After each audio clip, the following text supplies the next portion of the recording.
அது ஒரு புகைவண்டி நிலையம். அங்கே ஒருத்தர் காலார நடந்து வந்துக்கிட்டு இருந்தார். அவர் தன்னுடைய வீட்டில் உட்காந்து ரொம்ப நேரம் எழுதுவார். எழுதுகிற நேரம் போக மற்ற நேரங்களில் தம்முடைய சொந்த வயல்களில் வேலை பார்ப்பார். அது முடிஞ்சதை என்ன பண்ணுவார்னா, பக்கத்தில் இருக்கிற புகைவண்டி நிலையத்துக்கு போவார். அங்கே கொஞ்சம் நேரம் அப்படியே காலார நடந்து வருவார். இது அவருடைய அன்றாட வழக்கம். அன்னைக்கு அது மாதிரி தான் அவர் நடந்து வந்துக்கிட்டு இருக்கிறார். அந்த சமயத்தில் அங்கே நடைமேடையில் ஒரு அம்மையார் நின்றுட்டு இருக்கிறாங்க. இவரை கண்டதும் கையை தட்டி கூப்பிட்டாங்க. இங்கே கொஞ்சம் வர முடியுமா அப்படின்னாங்க. இவர் போனார். என்னங்கன்னு விசாரித்தார். அந்த அம்மையார் விவரம் சொன்னார். ஐயா, நானும் என்னுடைய வீட்டுக்காரரும் இங்கே வந்தோம். அதுவும் நிற்கிதே, அந்த ரயிலில் ஏறி ஊருக்கு போகணும். என்னுடைய வீட்டுக்காரர் அதுவும் அந்த உணவு விடுதிக்கு போயிருக்கார், இன்னும் வரல. அவர் வர்றதுக்குள்ளே ரயில் புறப்பட்டுரும் போல இருக்கு. நீங்கள் ஓடி போய் அவரை அழைச்சிக்கிட்டு வர முடியுமா அப்படின்னு கேட்டாங்க. சரின்னார் இவர். உடனே அந்த அம்மா தன்னுடைய கணவர் எப்படி இருப்பார் அப்படிங்கிற அடையாளங்களை கொஞ்சம் சொல்லி அனுப்புனாங்க. போய் தேடிட்டு இருக்க வேண்டாமேங்கிறதுக்காக. பார்க்குறதுக்கு இப்படி இருப்பார், இந்த மாதிரி ஆடை அணிஞ்சிருப்பார் அப்படின்னு விவரமாக சொன்னாங்க. அதை இவர் கவனமாக கேட்டுக்கிட்டார். நீங்கள் போய் அழைச்சிட்டு வாங்க, வந்த உடனே உங்களுக்கு உண்டான கூலியையும் கையோடு கொடுத்து விட்றேன் அப்படின்னாங்க அந்த அம்மா. இவர் போனார். அந்த அம்மா சொன்ன அடையாளங்களை வச்சு அவர் வீட்டுக்காரரை கையோட கூட்டிகிட்டு வந்துட்டார். கொண்டுட்டு வந்து அந்த அம்மா கிட்ட ஒப்படைச்சார். உடனே அவரும் ஏற்கனவே சொன்ன பிரகாரம் அவருக்கான கூலி பணத்தையும் கொடுத்தாங்க. அவரும் எதுவும் மறுப்பு சொல்லாமல் அதை வாங்கிக்கிட்டார். வாங்கிக்கிட்டு திரும்பினார். அந்த சமயத்தில் எதிரில் வந்த ஒருத்தர் அவர் அடையாளம் கண்டுபிடிச்சிக்கிட்டார். அவங்க ரெண்டு பேரும் பேசிக்கிறது இவங்க காதில் விழுந்தது. அப்போ தான் இவங்களுக்கு அது புரிஞ்சுது. இவங்க கிட்ட கூலி வாங்கினவர் யாருன்னா, அவர் தான் பேரறிஞர் லியோ டால்ஸ்டாய் அப்படிங்கிறது புரிஞ்சுது அவங்க ரெண்டு பேரும் பேசிக்கிறத வச்சு. ரஷ்ய நாட்டின் மிகப்பெரிய ஞானி லியோ டால்ஸ்டாய், சோவியத் நாட்டின் ஈடு இணையற்ற இலக்கிய மேதை. இது தெரிஞ்ச உடனே அந்த அம்மா அவர்கிட்ட ஓடினாங்க. ஐயா, உங்களுக்காக நான் கூலி கொடுத்தேன், நான் பெரிய தவறு பண்ணிவிட்டேன் அப்படின்னு சொல்லி வருத்தப்பட்டாங்க. பரவாயில்ல, ஆனால் நீங்கள் எனக்கு கொடுத்த கூலி பணத்தை நான் திருப்பி கொடுக்க மாட்டேன். ஏன் தெரியுமா, அது நான் உழைச்சி பெற்ற தொகை அப்படின்னார். யாருக்குமே அதிக மகிழ்ச்சியை தரக்கூடிய பணம் எதுன்னு கேட்டால் அது அவங்க உழைப்புக்கு ஊதியமாக கிடைக்கிற பணம் தான். நம்ம ஆட்கள் சில பேருக்கு உழைக்காம கிடைக்கிற தீய வழியில் வருகிற பணம் கூட மகிழ்ச்சியை கொடுக்கும். ஒரு பெரிய தொழிற்சாலை, அதோட முதலாளி கடுமையான ஒரு கட்டுப்பாடு விதிச்சிருந்தார். அது என்ன கட்டுப்பாடுன்னா, இந்த தொழிற்சாலைக்கு உள்ள யாரும் சிகரெட்டு பிடிக்கக்கூடாது அப்படிங்கிறது தான். ஒரு நாள் இந்த முதலாளி தன்னுடைய தொழிற்சாலையை சுற்றி பார்த்துக்கிட்டு வரார். அப்போது ஒரு இளைஞன் உள்ள சிகரெட்டு பிடிச்சிக்கிட்டு இருந்தான். அதை பார்த்து விடுறார். அவ்வளவுதான், அவருக்கு கோபம் வந்துட்டுது. உடனே உதவியாளரை கூப்பிட்டார். அதோ பாரு, அந்த சிகரெட்டு பிடிச்சிக்கிட்டு இருக்கிறானே, அவன் கணக்கை முடித்து வெளியில் அனுப்பி வச்சிரு அப்படின்னு உத்தரவு போட்டார். அது பிரகாரம் உடனே அவனை அழைச்சிட்டு போய் கணக்கு பார்த்து சம்பள பாக்கி அப்புறம் உதவித்தொகை எல்லாத்தையும் மொத்தமாக கையில் கொடுத்து வெளியில் அனுப்பி வச்சுட்டாங்க. அவன் பணத்தோடு வெளியில் வந்தான். ஏதோ யோசனை பண்ணபடியே நின்றுக்கிட்டு இருந்தான். அவன், என்னப்பா யோசிக்கிற அப்படின்னாரு எதிரில் வந்தவர். இவன் சொன்னான், ஒன்றும் இல்லை, என்னோட நண்பன் ஒருத்தனை பார்க்கறதுக்காக உள்ளே போனேன். பேர் என்னன்னு கேட்டுட்டு ஒரு 50,000 ரூபா பணத்தையும் கொடுத்து வெளியில் அனுப்பி வச்சுட்டாங்க. அதுதான் ஏன்னு புரியல, யோசனை பண்ணிகிட்டு இருக்கிறேன் அப்படின்னு நானா இவன். அதனால் நாம் உழைச்சி சம்பாதிக்கிற பணம் தான் உயர்வு, சும்மா வர்ற பணம்லாம் மகிழ்ச்சியை தராது அப்படிங்கிறத புரிஞ்சுக்கணும்.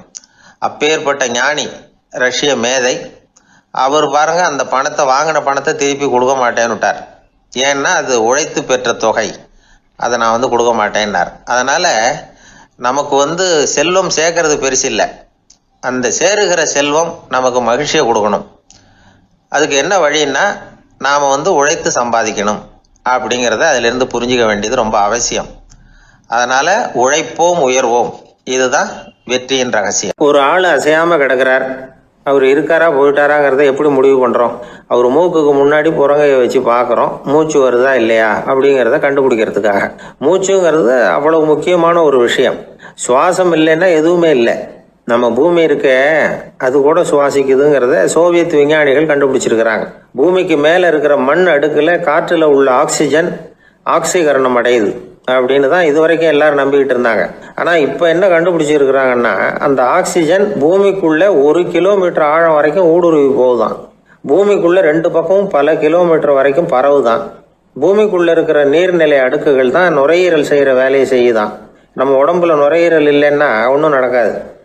ஒரு மரத்தை தலைகீழாக தொங்க போட்டால் எப்படி இருக்கும் அப்படி யோசிச்சு பாருங்கள். அப்படி தான் இதுவும் நுரையீரலும் அப்படி தான் இருக்கும். வலது பக்கம் ஒன்று, இடது பக்கம் ஒன்று. வலது பக்கம் நுரையீரல் கொஞ்சம் பெருசாக இருக்கும். நுட்பமான நரம்பு குழாய்கள் அதில் இருக்கும். கோடிக்கணக்கான நுண்ணிய குழாய்களை வச்சுக்கிட்டு தான் அது வேலை செய்யுது. 25 கோடி குழாய்கள் இருக்கும். அதை அப்படியே முழுசாக பிரித்து பரப்புனா ஒரு டென்னிஸ் கோர்ட்டில் பாதி பரப்பளவு இருக்குமா. நுரையீரல் நிறம் கருஞ்சிவப்பு தான். புகை அதிகமாக உள்ளே போச்சுன்னா அது கருப்பாயிடுது. காற்றுல உள்ள பிராணவாயுவை இது இழுத்து எடுத்துக்கிட்டு ரத்தத்தை சுத்தப்படுத்துகிற முக்கியமான வேலையை இது செய்யுது. அசுத்த காற்றை வெளியில் அனுப்பி வச்சுருது. ஒருத்தர் வேகமாக ஓடி வரார், அவருக்கு மூச்சு இறைக்கும். பயங்கரமாக எதையாவது பார்த்து விடுறார், உடனே மூர்ச்சை ஆகிடுவார். இது மாதிரி சமயங்களில் வேற எந்த தூண்டுதலும் இல்லாமல் நுரையீரல் தானாகவே இயங்கும். இப்படி ஒரு அவசியம் ஏற்படுறப்போ இயக்கத்தை தூண்டி விடுற முக்கியமான இணைப்பு மூளைக்கு கீழே முதுகு எலும்புக்கு மேற்பகுதியில் இருக்குது. அது உடனே சுவாசத்துக்கு அவசர உதவியை கொடுக்குது. இப்போ ஒருத்தர் பேசாமல் உட்காந்துருக்கார். இந்த சமயத்தில் அவருக்கு 1 பங்கு காற்று தேவைப்படுதுன்னு வச்சுக்கோங்க. அவர் எழுந்திரிச்சு நடக்கும் பொழுது 1.5 மடங்கு தேவைப்படும். ஓடினார்னா 3 மடங்கு தேவைப்படும். படுத்திருக்கிறப்ப 1/2 மடங்கு தான் தேவைப்படும். இதுக்கு நிமிஷத்துக்கு 16 தடவை மூச்சு விட்டாகணும். இப்படி சாதாரணமாக உள்ளே இழுக்கிற காற்று கொஞ்சம்தான் இருந்தாலும் இது மாதிரி 8 மடங்கு காற்றை உள்ளே இழுத்து வச்சுக்கிற சாமர்த்தியம் நுரையீரலுக்கு இருக்குதான். தண்ணி, நுண்கிருமிகள், ரசாயன பொருள் இப்படி எது உள்ளே போனாலும் நுரையீரல் சமாளிச்சுக்கும். 30 வருஷமாக விடாத புகை பிடிக்கிறவர் தொடர்ந்து உள்ளே அனுப்பி வைக்கிற புகையை கூட சமாளிக்குதுன்னா பார்த்துங்களேன். உள்ளே போகிற புகை நுட்பமான சுவாச முடிச்சுகளை அழிச்சுடுது. கறி புகை அது மேலே படிஞ்சு உபயோகம் இல்லாமல் பண்ணிவிடுது. ஆனாலும் தேவைக்கு அதிகமாக 8 மடங்கு கூடுதலாக சுவாச முடிச்சுகள் நம்ம உடம்புக்குள்ளே இருக்கிறதுனால சமாளிக்க முடியுது. சமாளிக்க முடியலன்னா சில சமயம் மூச்சு திணறும். அதை ஒரு எச்சரிக்கையாக எடுத்துக்கிட்டு புகை பிடிக்கிற பழக்கத்தை விட்டுடணும். அதுதான் நல்லது. ஆனால் அப்படி யார் விடுறது? இணை பிரியாத 2 நண்பர்கள் இருந்தாங்களாம். 2 பேரும் விடாமல் சிகரெட் குடிக்கிறவங்க. அதில் ஒருத்தன் செத்து போட்டான். இன்னொருத்தன் அதுக்கப்புறம் 2 சிகரெட்டாக குடிக்க ஆரம்பித்தானா. ஏன் இப்படி பண்ணுறேன்னு கேட்டிருக்காங்க. நான் 1 சிகரெட்டு தான் குடிக்கிறேன். செத்து போன என்னுடைய ஃப்ரெண்டு இருக்கானே, செத்து போனவன், அவனுக்காக இன்னொரு சிகரெட்டு குடிக்கிறேன் அப்படின்னு நானா. இது ரொம்ப ஆபத்து, விட்டுடு அப்படின்னு சொல்லியிருக்காங்க. சரின்னு ஒத்துக்கிட்டான். ஆனால் அதுக்கப்புறமும் 1 சிகரெட் வீதமாக குடிச்சிக்கிட்டே இருந்தான். சிகரெட்டு பழக்கத்தை நீ இன்னும் விடலையான்னு கேட்டாங்களாம். அந்த பழக்கத்தை நான் எப்போ விட்டுட்டேன், இப்போ நான் குடிக்கிறது என் ஃப்ரெண்டுக்காக அப்படின்னு நானா. இவங்கெல்லாம் எப்படி திருந்துறது? வாய் விட்டு சிரிச்சா நோய் விட்டு போகும் அப்படின்னு சொல்றது உண்டு. அது என்ன வெறும் அலங்காரத்துக்காக சொன்ன வார்த்தையா, இல்லை அர்த்தத்தோடு சொன்ன வார்த்தையா அப்படின்னு யோசிச்சா அதில் நிஜமாவே அர்த்தம் இருக்குதுன்னு தான் தெரியுது. ஆதாரபூர்வமாக அதுக்கு சில நிரூபணங்களும் இருக்குது. நார்மன் கசின்ஸ் அப்படின்னு ஒருத்தர் இருந்தார். அவர் ஒரு அமெரிக்க பத்திரிகை ஆசிரியர். அவருக்கு ஏதோ ஒரு விதமான அழற்சி நோய், இன்ஃப்ளமேஷன் டிசீஸ். அது டாக்டர்கள்லாம் அதுக்கு என்ன விதமான வைத்தியமும் கிடையாது அப்படின்னு சொல்லி பல இதெல்லாம் பார்த்துட்டு கடைசியாக சொல்லிவிட்டாங்க அதுக்கு வைத்தியமே இல்லைன்ட்டாங்க.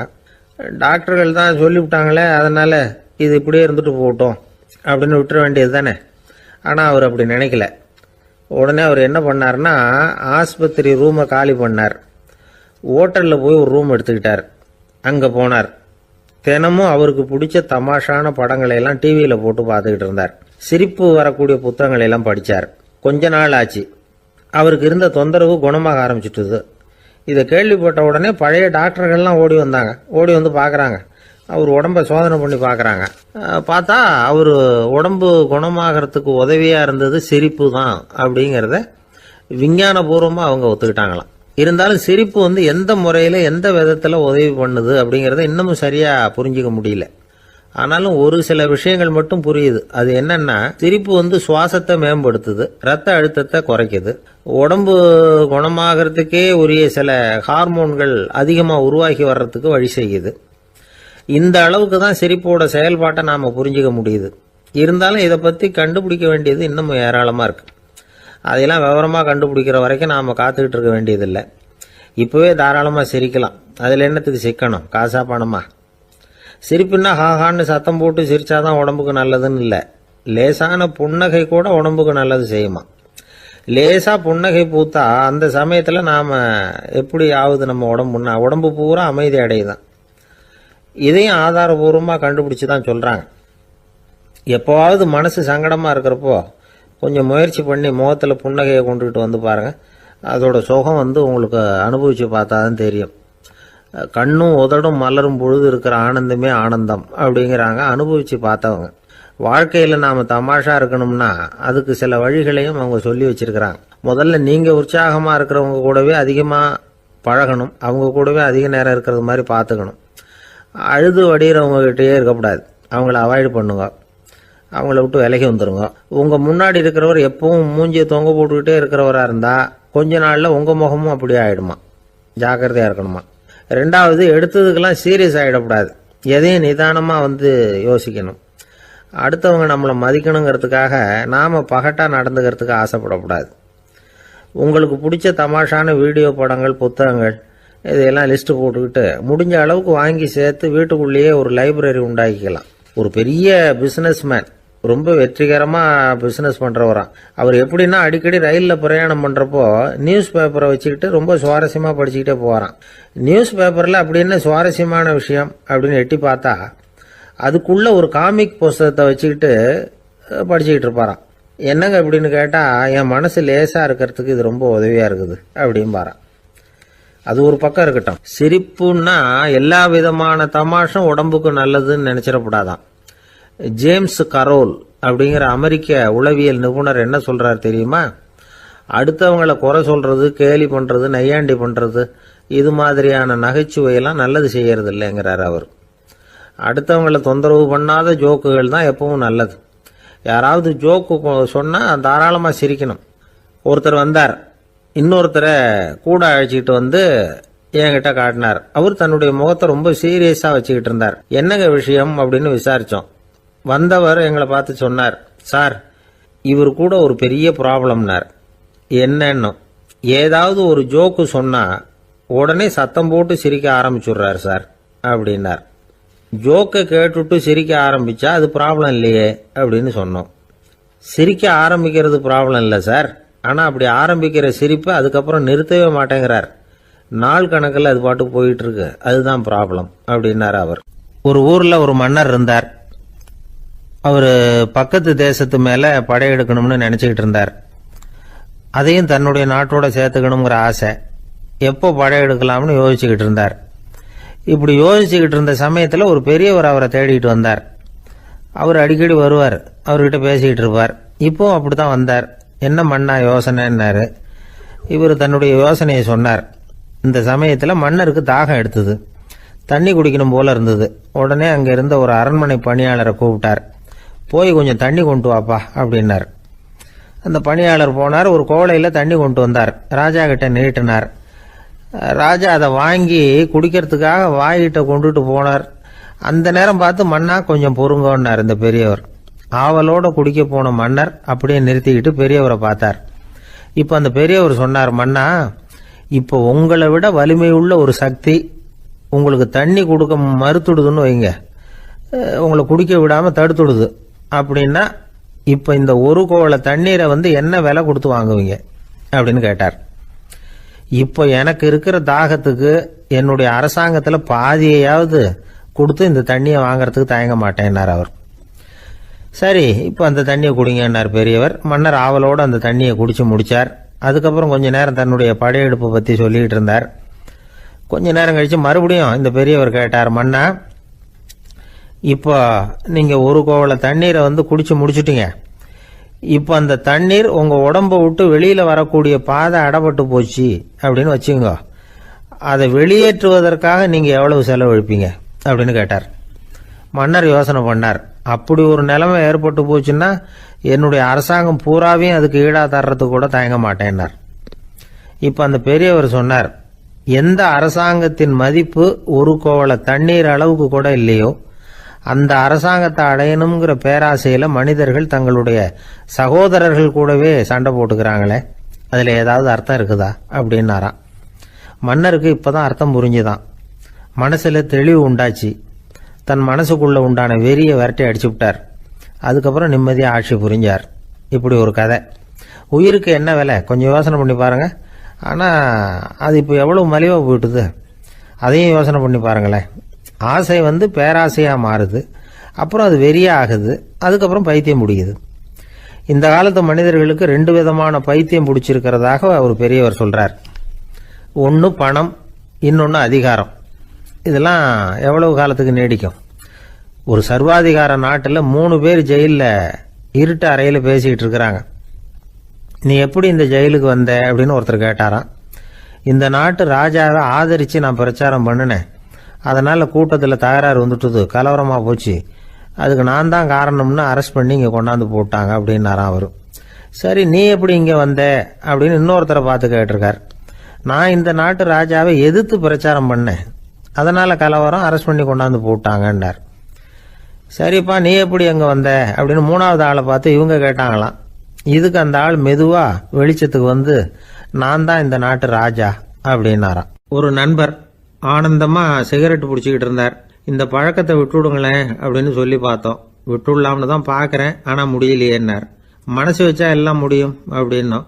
அவர் கொஞ்ச நேரம் யோசனை பண்ணார். அப்புறம் சொன்னார், சரி சார், இதுதான் நான் பிடிக்கிற கடைசி சிகரெட் அப்படின்னு சொல்லி ரொம்ப அழுத்தமாக புகையை உள்ளுக்கு இழுத்தார். அதுக்கப்புறம் அந்த துண்டு சிகரெட்டை வீசி எறிஞ்சுட்டார். ஒருத்தர் இது மாதிரி தீர்மானம் பண்ணி தன்னுடைய கடைசி சிகரெட்டை தூக்கி எறிஞ்சுட்டாருன்னா அது ஒரு பெரிய விஷயம்தான். அதுக்கு பிறகு அவர் உடம்புல படிப்படியாக என்னென்ன மாற்றங்கள் நடக்கும் அப்படிங்கிறத பற்றி ஒரு விவர பட்டியலே வெளியிட்டிருக்கிறாங்க. அது என்ன விவரம் தெரியுமா? ஒருத்தர் புகைப்பிடிக்கிற பழக்கத்தை நிறுத்துறாருன்னு வச்சுங்க. அப்படி அவர் நிறுத்தின 20 நிமிடங்களுக்குள்ள உயர் ரத்த அழுத்தம், உடல் வெப்பம், நாடி துடிப்பு இதெல்லாம் சரியான நிலைமைக்கு வந்துடுதான். 8 மணி நேரத்துக்குள்ள இந்த ஸ்மோக்கர்ஸ் பிரீத் அப்படிங்கிற தன்மை மறைஞ்சிருதான். ரத்தத்தில் உள்ள கார்பன் மோனாக்சைடு அளவு குறையுதான், ஆக்சிஜன் அளவு கூடுதான், சரியான அளவுக்கு வந்துடுதான். ஒருத்தர் கடைசி சிகரெட்டை தூக்கி எறிஞ்சுட்டாருன்னா 24 மணி நேரத்துக்குள்ள மாரடைப்பு ஏற்படுறதுக்கான வாய்ப்பு குறைஞ்சுடுதான். 48 மணி நேரத்துக்குள்ள உணர்வு நரம்புகளின் முனைப்பகுதிகள் மறுபடியும் ஒன்று சேர்ந்துருதான். அதனால நாக்கு சுவை உணர்வு, மூக்கின் முகரும் சக்தி இதெல்லாம் மேம்படுதான், நல்ல நிலைமைக்கு வந்துடுதான். சிகரெட்டை நிறுத்தின 3 நாளுக்குள்ள மூச்சு விடுறது சுலபமாயிடுதான். இப்படி அவங்க பட்டியல் நிறைய சொல்றாங்க. 2 அல்லது 3 மாசத்துக்குள்ள என்ன ஆகும் தெரியுமா? ரத்த ஓட்டம் மேம்படுது, நடக்கிறது சுலபமாயிடுது. நுரையீரல் கொள்ளளவு 30% அதிகரிக்குது. 1லிருந்து 9 மாசத்துக்குள்ள சுவாச குறைபாடுகள் நீங்குது. நுரையீரலில் இருக்கக்கூடிய இந்த அசுத்தம் வடிகட்டும் திசுக்கள் சரியா வேலை செய்ய ஆரம்பிச்சிருது. 1 வருஷத்துக்குள்ள இந்த இதய அழுத்த நோய்க்கான வாய்ப்பு பாதியா குறைஞ்சிருது. இந்த சிகரெட்டை நிறுத்தின 5 வருஷத்துக்குள்ள ஒரு நாளைக்கு 1 பாக்கெட் சிகரெட் பிடிக்கிறவர்களில் நுரையீரல் புற்றுநோயினால சாகிறவர்கள் எண்ணிக்கை பாதியா குறைஞ்சிருது. புற்றுநோய் செல்கள் சீரமைக்கப்படுது. ஆக ஒருத்தர் புகைக்கிறத விட்டுணும்னு தீர்மானம் பண்ணி தன் கையில் இருக்கிற சிகரெட்டை இதுதான் கடைசின்னு சொல்லி தூக்கி எறிஞ்சுட்டா அதுக்கப்புறம் படிப்படியா இவ்வளவு நன்மைகளும் மாற்றங்களும் ஏற்படுறதாக இந்த அமெரிக்கன் கேன்சர் சொசைட்டி தெரிவிச்சிருக்குது. அதனால புகைப்பழக்கம் உள்ளவங்க இதையெல்லாம் கொஞ்சம் யோசிச்சு பார்த்து அந்த பழக்கத்தை விட்டு விடுறது ரொம்ப நல்லது. ஆனால் அதையெல்லாம் நாம சொன்னா யாரு கேட்கறாங்க? என்னுடைய நண்பர் ஒருத்தர் புகைப்பழக்கம் உள்ளவர், அவர் என்கிட்ட சொன்னார், சார், சிகரெட் பிடிக்கிற பழக்கத்தை விட்டு விடுறது என்னை பொறுத்த வரைக்கும் ஒன்றும் பெரிய கஷ்டமான செயல் இல்லை, அது ரொம்ப சுலபம் அப்படின்னார். எப்படி சொல்றீங்கன்னு கேட்டேன். நான் ஏற்கனவே 20 தடவை அந்த பழக்கத்தை விட்டுருக்கேன் சார் அப்படின்னார் ரொம்ப பெருமையா. ஒரு குழந்தை பிறந்துதான் ஒரு வீட்டில். அந்த குழந்தைக்கு என்ன பேர் வைக்கிறதுங்கிறது ஒரு தகராறு. இந்த குழந்தைக்கு என்ன பேர் வைக்கிறதுங்கிறதுல தகராறு வந்துடுது. யாரு? கணவனுக்கும் மனைவிக்கும். அவன் என்ன சொல்றான், எங்க அப்பா பேரை தான் வைக்கணுங்கிறான் அவன். இந்த அம்மா என்ன சொல்லுது, இல்லை எங்க அப்பா பேரை தான் வைக்கணும் அப்படிங்குது. காலையிலேருந்து சண்டை, தகராறு. எதிர்த்த வீட்டுக்காரன் பார்த்தான், இது என்ன காலையிலேருந்து எதிர்த்த வீட்டில் தகராறு நடக்குது, என்னன்னு போய் கேட்டிருக்கான். என்னம்மா உங்களுக்கு உள்ள தகராறு, காலையிலேருந்து பார்த்தேன் அப்படின்னா. ஒன்றும் இல்லைம்மா, எங்கள் குழந்தைக்கு பேர் வைக்கிறதுல எங்களுக்கு உள்ள ஒத்து போக முடியல. நான் எங்கள் அப்பா பேரை வைக்கணுங்கிறேன், அந்த அம்மா அவங்க அப்பா பேரை வைக்கணுங்குது. அதுதான் எங்களால் குடும்பத்தில் ஒரு நிம்மதி இல்லாமல் இருக்கிறோம், தகராறு பண்ணிகிட்ருக்கோம் அப்படின்னு நானா. அப்போ எதிர்த்த வீட்டுக்காரன் சொல்லியிருக்கான், எதிர்த்த வீட்டுக்காரன்னு நான் எதுக்கு இருக்கிறேன், நான் பஞ்சாயத்து பண்ணி வைக்கிறேன். உங்களுக்குள்ள என்ன இது பேர் தானே வைக்கணும், ஏன்பா உங்கள் அப்பா பேர் என்ன அப்படின்னு அவனை கேட்டிருக்கான். எங்கள் அப்பா பேர் சீனிவாசன் அப்படின்ட்டுருக்கான். இந்த அம்மாவை உங்கள் அப்பா பேர் என்னம்மா, கிருஷ்ணன். அப்படின்னு சொல்லி இவன் யோசிச்சு பார்த்தான். குழந்தைக்கு சீனிவாச கோபாலகிருஷ்ணன்னு பேர் வைங்க போங்க அப்படின்ட்டு போயிட்டான். ஏற்ற விட்டுக்கு தீர்த்து வச்சுட்டு போயிட்டான். போனதுக்கப்புறம் இவங்க 2 பேரும் பேசிக்கிட்டாங்க. சரி, இந்த சீனிவாசன் சரி கிருஷ்ணன் சரி, நடுவில் கோபாலன் யார்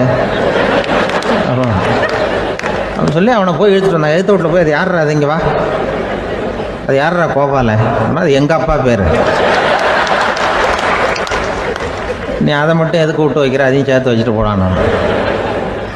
அதாவது குடும்பத்தில் வந்து ஒரு கணவனும் மனைவியும் ஒரு சின்ன விஷயத்தில் கூட ஒத்து போகலன்னா இப்படி தான் ஏற்று விட்டுக்காரன் பஞ்சாயத்துக்கு வருவான். கோபாலன்னு வந்து குறுக்க வருவான் ஒருத்தன். அப்படி அந்த அனுசரிப்புங்கிறது குடும்பத்தில் ரொம்ப அவசியம். கணவனும் மனைவி அது ஒன்றுக்கு மேலே இந்த கல்யாணம் பண்ணிக்கிறாங்க, அது ரொம்ப அவஸ்தை. ஒருவனுக்கு ஒருத்திங்கிறது நம்ம இதெல்லாம் சொல்கிறது. ஒன்றுக்கு மேற்பட்ட திருமணங்கள் வந்து சங்கடத்தில் தான் கொண்டு வந்து விடும். நிறைய சொல்லுவாங்க. உலகத்திலேயே ஒரு பெரிய இது என்ன தெரியுங்களா, இயற்கை வந்து நிர்ணயம் பண்ணுது. இப்போ வந்து நம்ம சில பேருக்கு எனக்கு பொம்பளை பிள்ளை வேண்டாம் ஆம்பளை பிள்ளை வேண்டான்னு சொல்லி இந்த ஸ்கேன் பண்ணி என்னென்னோ பண்ணிகிட்டு இருக்கிறாங்கல்ல. ஆனால் இயற்கை வந்து அந்த 50-50 ரேஷியோவை அது வந்து மெயின்டைன் பண்ணிகிட்ருக்கு. இந்த உலகத்தில் ஒரு அதிசயமான உண்மை என்னென்னா, 116 ஆம்பளை பிள்ளை பிறந்தா 100 பொம்பளை பிள்ளை பிறகுதான். உலக அளவில் 116 ஆம்பளை பிள்ளை பிறந்தா 100 பொம்பளை பிள்ளை பிறகுது. இது எதுக்கு 16 அதிகமாக பிறகுதுன்னா, அந்த வாலிப வயசு அடையிறதுக்குள்ளே 16 செத்து போகுது. 16 அங்கங்கே ஓடுறது கொஞ்சம் முரட்டத்தனமாக போகிறதுனால செத்து போகுது. அந்த 50-50 இந்த ஒருத்தருக்கு ஒருத்தங்கிற ரேஷியோவை இயற்கை வந்து மெயின்டைன் பண்ணிகிட்டு இருக்கு. அது ஒரு பெரிய அதிசயம். அதை விட பெரிய அதிசயம் என்னென்னா, இந்த உலக யுத்தம் நடந்ததில்ல, முதல் உலக யுத்தம், 2வது யுத்தம், அப்போ பார்த்துருக்குறாங்க, கணக்கு எடுத்துருக்குறாங்க. அந்த யுத்தம் முடிஞ்ச பிறகு 116 ஆம்பளை பிள்ளைக்கு பதிலாக 160 170 பிறக்க ஆரம்பிச்சுதான். 100 பெண் குழந்தைக்கு 170 180 ஆண் குழந்தை. இது எதுக்குன்னா, அந்த போரில் செத்து போகுதில்ல ஆம்பளை பிள்ளைகள், அதை ஈடுகட்டுறதுக்காக அதிகமாக பிறக்க ஆரம்பிச்சிருக்கு. அந்த அளவுக்கு வந்து இயற்கை வந்து ஒரு பெரிய ரேஷியோவை மெயின்டைன் பண்ணுது. அதாவது ஒருவனுக்கு ஒருத்திங்கிறத அது சொல்லிகிட்டு இருக்கு. புறாவெல்லாம் வளர்த்திங்கன்னா, நான் கூட புறா வளர்த்துருக்குறேன் ஊரில். புறா வளர்த்திங்கன்னா ஒரு தடவைக்கு 2 முட்டை தான் விடும் ஒரு வீட்டுக்கு. அந்த 2 முட்டையும் குஞ்சு பறிச்சுன்னா அதில் ஒன்று வந்து ஆணாக இருக்கும், ஒன்று பொண்ணாக இருக்கும். அது எந்த முட்டை ஆண் எந்த முட்டை பெண்ணுங்கிறத இயற்கை நிர்ணயம் பண்ணுது. அதை வந்து நம்ம மாற்றவே முடியாது. 2ஐயும் அந்த பெண்ணாவோ 2ஐயும் ஆணாவோ மாற்ற முடியாது நம்ம. அதனால் அந்த இயற்கையை புரிஞ்சுக்கிட்டு நாம் நடந்துக்கணும். அதனால தான் ஒரு கணவன் ஒரு மனைவி, அதான் ஒருத்தருக்கு ஒருத்தங்கிறது. ஒன்றுக்கு மேலேனா சங்கடம் தான். ஒரு பஸ்ஸில் வந்து ரெண்டு பெண்கள் வந்துக்கிட்டு இருந்தாங்களாம். பஸ்ஸு பிரயாணம். 2 பெண்கள் வந்து பக்கத்தில் உட்காந்துருக்காங்க. அந்த கண்டக்டரை கூப்பிட்ருக்காங்க, இங்கே வாயா அப்படின்னு அந்த ஒரு அம்மா கூப்பிட்ருக்கு. என்னம்மா அப்படின்ட்டுருக்கார். வந்து இந்த ஜன்னலை திறந்து விட்டு போ அப்படின்னு. சரின்னு அதுக்கு பக்கத்தில் இருந்த ஜன்னலை திறந்து விட்டு அவர் போயிட்டார். பக்கத்தில் இருந்தம்மா உடனே இங்கே வாயா மறுபடியும் வாயான்னு கூப்பிட்ருக்கு. வந்து என்ன இந்த ஜன்னலை மூடி விட்டு போ அப்படின்ட்டுருக்கு. மூடி விட்டு போனார். மறுபடியும் அந்த முன்னாடி கூப்பிட்டது வாமா வாயான்னு மறுபடியும் கண்டக்டரை கூப்பிட்டு, என்ன இந்த பார், இந்த ஜன்னலை வந்து நீ மூடி வச்சின்னா நான் மூச்சு திணறி செத்து போடுவேன். அப்புறம் உடனே பக்கத்தில் இருந்தம்மா தபாரியா அந்த அம்மா பேச்சை கேட்டுட்டு நீ திறந்து வச்சின்னா நான் குளிர் தாங்காமல் செத்து போடுவேன் அப்படின்ட்டு அவர் தலையை பிச்சுக்கிறார் கண்டக்டர். என்னடா பெரிய ரொம்ப போச்சேன்னு, கொஞ்சம் தூரம் பிரயாணம், இதில் கூட அட்ஜஸ்ட் பண்ணி போகக்கூடாதா அப்படின்னு. அப்போ அந்த பஸ்ஸில் பின்னாடி ஒருத்தன் கடைசி சீட்டில் வெயில் தாங்காமல் சட்டையெல்லாம் கட்டி போட்டுட்டு ஒரு கிராமத்து ஆள் பீடி குடிச்சிட்டு வரான். அவர் கூப்பிட்ருக்கான் அந்த ஆள், அந்த கண்டக்டர் இங்கே வாயா அங்கே என்ன தகராறு அப்படின்னு. அந்த எதிர்த்து வீட்டுக்காரன் வந்தானே முன்னாடி பஞ்சாயத்துக்கு, அது மாதிரி கண்டக்டர் இங்கே வாயா, அவன் ஏன் நீ என்ன சொல்ல போகிற அப்படின்ட்டு வந்திருக்கான். சட்டையெல்லாம் கட்டி போட்டு பீடி குடிக்கிறான். பீடி புகையை ஊதி விட்டு அங்கே என்ன தகராறு அப்படின்னு கேட்டிருக்கான். ஒன்றும் இல்லையா, அந்த அம்மா வந்து ஜன்னலை திறந்தா செத்து போவேங்கிறது, இந்த அம்மா ஜன்னலை மூடுனா செத்து போவேங்கிறது, நான் என்னையா பண்ணுறது ஒரு ஆள், இதுக்கு ஏன் கவலைப்படுறேன், நான் சொல்கிறத கேள்வி, நான் தீர்த்து வைக்கிறேன் பிரச்சனையை அப்படின்னு சொல்லிவிட்டு பீடியை எடுத்துக்கிட்டு புகையை ஊதிவிட்டு சொன்னானா, கொஞ்ச நேரம் அந்த ஜன்னலை மூடி வை, அந்த அம்மா செத்து போவோம், அப்புறம் திறந்து வை, இந்த அம்மா செத்து போவோம், நாம் நிம்மதியாக போகலாம் அப்படின்னு சொல்லிட்டு பீடி குடிக்க ஆரம்பிச்சிட்டான். அவருக்கு கோவம் வந்துட்டுது கண்டக்டருக்கு. உனக்கு என்னையா நீ பாட்டுக்கு சொல்லிட்டு விடுவ, அந்த 2 அம்மாவும் செத்து போச்சுன்னா அவங்க வீட்டுக்காரனுக்கெல்லாம் யார் பதில் சொல்கிறது அப்படின்னா, கவலையே படாத, 2 பேருக்கும் நான் தான் வீட்டுக்காரன். அதனால தான் அந்த யோசனையை சொன்னேன் அவங்ககிட்ட.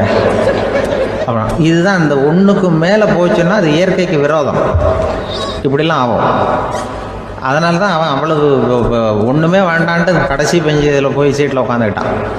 அப்படி இயற்கையை புரிஞ்சுக்கிட்டு வாழணுங்கிறது முக்கியம். குடும்பத்தில் வந்து கணவனுடைய பங்கு என்ன, மனைவியினுடைய பங்கு, குழந்தை குட்டிகள்லாம் சொல்லுவாங்க. அப்படி இருக்கணும். கணவன்கிறவனுக்கு நிறைய சகிப்புத்தன்மை தேவைப்படுது. இதில் ஒரு பெரிய நீதிபதி இருந்தார் சென்னையில், உண்மையாக நடந்தது. சென்னையில் ரொம்ப காலத்துக்கு முன்னாடி காந்தி இருந்த காலத்தில் சென்னையில் ஒரு நீதிபதி, அவர் ஒரு நாள் கோர்ட்லாம் விட்டு ரொம்ப கஷ்டப்பட்டு ராத்திரி சும்மா போய் உடனே வீட்டுக்கு வரல.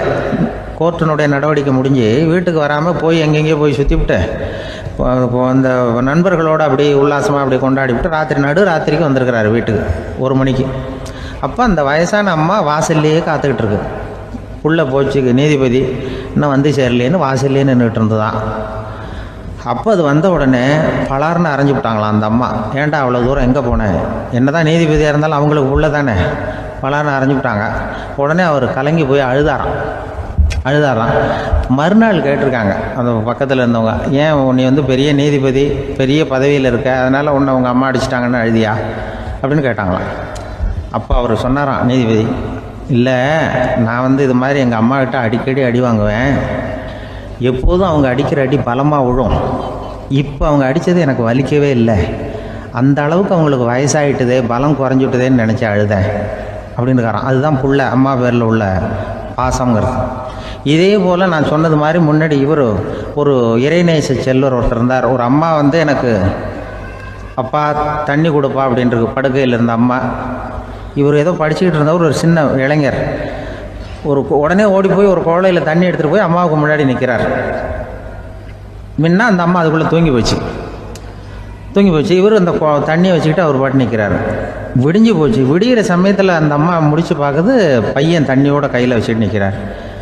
ஏம்மா என்னப்பா நீ ராத்திரி பூரா தண்ணியோடு நின்றுட்டு இருக்கிறியா எனக்கா அப்படின்னு. அப்பா அவர் சொன்னாராம், ஆமாம்மா ராத்திரி தண்ணி தாகமாக இருக்குன்னு கேட்டிங்க, உடனே தண்ணி கொண்டு வந்துட்டேன். ஓடி வந்து பார்க்கும்பொழுது நீங்கள் தூங்கிக்கிட்டு இருந்தீங்க. தூங்கிட்டு இருக்கும்பொழுது உங்களை எழுப்ப வேண்டாம், தூக்கத்தை கெடுக்க வேண்டாம்னு நான் நினச்சேன், அதனால் எழுப்பலை. தூக்கம் முழிக்கிற சமயத்தில் உடனே தாகமாக இருக்கும், தண்ணி குடிக்கணும்னு ஆசைப்படுவீங்க, அதனால் தண்ணியை பக்கத்துலேயே வச்சுட்டு நிற்கிறேன் அப்படின்னு அந்த இளைஞர் சொன்னாராம். அப்படியே கட்டி பிடிச்சிட்டு நீ பிற்காலத்தில் பெரிய அறிஞராக வருவேன்னு சொல்லி அந்த அம்மா வரணும்னு சொல்லி இறைவனை வேண்டாங்களாம். அவர் தான் இஸ்லாமிய மார்க்கத்தில், தீன் மார்க்கத்தில் பெரிய ஆளானது. அதாவது ஷர்புதீன் யாஹ்யான்னு ஒருத்தர், அவர் பெரிய இஸ்லாமிய பேரறிஞராக வந்தார். இப்படி அம்மா பேரில் பாசமாக உள்ளவங்களாம் இருந்தாங்க நிறையா. அப்படி அந்த குடும்பத்தில் வந்து அந்த பாசம் நேசம் எவ்வளவு இருக்கோ அவ்வளவுக்கு அவர்கள் உயர்வார்கள்ங்கிறது தான் நம்முடைய பெரிய இதெல்லாம் பெரியவங்கள்லாம் சொல்லியிருக்கிறது அதுதான். அதனால தான் அந்த கணவனுடைய பங்கு என்ன, மனைவியினுடைய பங்கு என்ன, பிள்ளைகளுடைய பங்கு என்னங்கிறத பற்றி ரொம்ப விவரமாக சொல்கிறதுக்காக தான் அதை பற்றி நாம் சிந்திக்க வேண்டிய நேரம் இதுங்கிறதுனால தான். கணவனுக்கு வந்து இது வந்துடக்கூடாது, அதாவது கோபம் வரக்கூடாது, நிதானம் வேணும் அப்படின்லாம் சொல்லுவாங்க. நிதானம், கணவன் வந்து கோபப்படக்கூடாதுமா. அதுக்கு நாங்கள் மனுஷனுக்கு சினம் தவிர்த்தல்னு பயிற்சியெல்லாம் கொடுக்குறாங்க. இப்போது மனுஷன் கோபப்படாமல் இருக்கணும், போகணும் வரணும்னு அதுக்கு சொல்லுவோம் நாங்கள். சும்மா கதை ரூபமாக சொல்கிறது. அங்கே வேதாத்திரி மகரிஷின்னு இருக்கார், அவர் இதில் வந்து சினம் தவிர்த்தல்னு பயிற்சியை கொடுப்பாங்க. குடும்ப தலைவர்கள் பெரியவங்கள்லாம் வந்து அந்த பயிற்சியை எடுத்துக்கணும். என்னை கூப்பிட்டாங்க ஒரு தரம், சினம் தவிர்த்தல்னு ஒரு பயிற்சி கொடுக்குறோம், அதில் நீ வந்து பேசுன்னாங்க. நான் சொன்னேன், நான் பயிற்சிக்கு வேணா வரேன், என்னை பேச வேண்டாம் சார், நான் வந்து பயிற்சி கற்றுக்கிறேன்னு. இல்லை நீ அதெல்லாம் பயிற்சி நாங்கள் கொடுக்குறோம், நீ உனக்கு என்ன தெரியுமோ சொல்லு, மனுஷன் கோவப்படாமல் இருக்கணும், அதுக்கு ஏதாவது வழி சொல்லிட்டு போ அப்படின்னு கூப்பிட்டாங்க. சரின்ட்டு போனேன். போய் நான் சொன்னேன், இது மாதிரி எனக்கு தெரிஞ்சது ஒரு கதை மாதிரி சொன்னேன். மீனம்பாக்கம் ஏர்போர்ட், அங்கே ஜப்பானுக்கு போக வேண்டிய ஒரு பிரயாணி லக்கேஜோடு நிற்கிறார் நிறையா. இதை வாங்கி பிளேனில் ஏற்றக்கூடிய ஒரு தொழிலாளி அவர்கிட்ட ஒரு சண்டை போடுறார், அடிக்க போகிறார், திட்டுறாரு, கண்டாமலான்னு திட்டுறார். அவர் இதை ஒருத்தர் பார்த்துக்கிட்டே இருக்கார். அந்த சினம் தவிர்த்தல் பயிற்சி கொடுக்குற பேராசிரியர் ஒருத்தர் பார்த்துக்கிட்டே இருக்கார். இது எப்படி இவன் இந்த ஆள் அவ்வளவு கோபமாக அடிக்க போகிறான், திட்டுறான் அந்த பெரிய மனுஷன், இவர் பதிலுக்கு அவர் திட்டவே இல்லையே. அந்த தொழிலாளி சிரிச்சுக்கிட்டே சரி சார் அப்படின்னுட்டே இருக்கான். இவர் லக்கேஜை வாங்கி பிளேனில் ஏற்றுற தொழிலாளி இப்போ கண்ணாவுடனே அடிக்க போகிறான், திட்டுறான், முகம் செவந்து போச்சு. இவருக்கு என்ன ஆச்சரியம்னா, இந்த ஆள் இவ்வளவு கோவப்படுறான், அதை வாங்கி அந்த தொழிலாளி கொஞ்சம் கூட முகத்தில் கோபமே படலையே, சிரித்த முகத்தோடு இருக்கானே, இவன் வந்து நமக்கு பயிற்சி வகுப்பு எடுக்கலாம் போல இருக்கே அப்படின்னு இவர் நினச்சிட்டார். ரொம்ப நேரம் அவர் கத்திக்கிட்டு இருந்தார். சரி சார்ன்ட்டு அதை வாங்கிட்டு அவர் போயிட்டார். போனதுக்கப்புறம் அவர் இந்த ஆள் அப்புறம் பிளேன் வந்தது, ஏறி அவர் போயிட்டார், ஜப்பானுக்கு போயிட்டார். அதுக்கப்புறம் இந்த சினம் தவிர்த்தல் பேராசிரியர் ஓடி போய் அந்த தொழிலாளியை பிடிச்சி கொண்டு வந்தார். இந்த பாருப்பா, நான் வந்து காலையிலேருந்து பார்த்துக்கிட்டு இருக்கேன், அந்த ஆள் உன்னை அடிக்க வந்தான், திட்ட வந்தான், இவ்வளவு கோவப்படுறான், உனக்கு பதிலுக்கு நீ கோவமே படலையே, உனக்கு கோவமே வராதா? அது எப்படி நீ சினம் தவிர்க்கிறது, எப்படி உனக்கு கோவமே வரலையா அப்படின்னு கேட்டிருக்காரு. அப்போ அந்த தொழிலாளி சொன்னாராம், அப்படி இல்லை சார், மனுஷன்னு பிறந்தா கோவம் படாமல் இருக்க முடியாது, எல்லாருக்கும் கோவம் வரும், அது அவங்கவுங்க வழியில் டீல் பண்ணுவாங்க, நான் அதை என் வழியில் டீல் பண்ணேன், அவ்வளோதான். அப்போ அவர் திட்டும் பொழுது உனக்கு கோபம் வந்தது தானே? வந்தது சார். அப்போ அது எப்படி டீல் பண்ணேன்னு கேட்டிருக்காரு. அப்போ இவன் சொன்னான், நான் ஒன்றும் இல்லை சார், அந்த பிரயாணி வந்து இப்போ ஜப்பானுக்கு போயிட்டுருக்கார், அவர் லக்கேஜெலாம் அமெரிக்கா போயிட்டுருக்கு.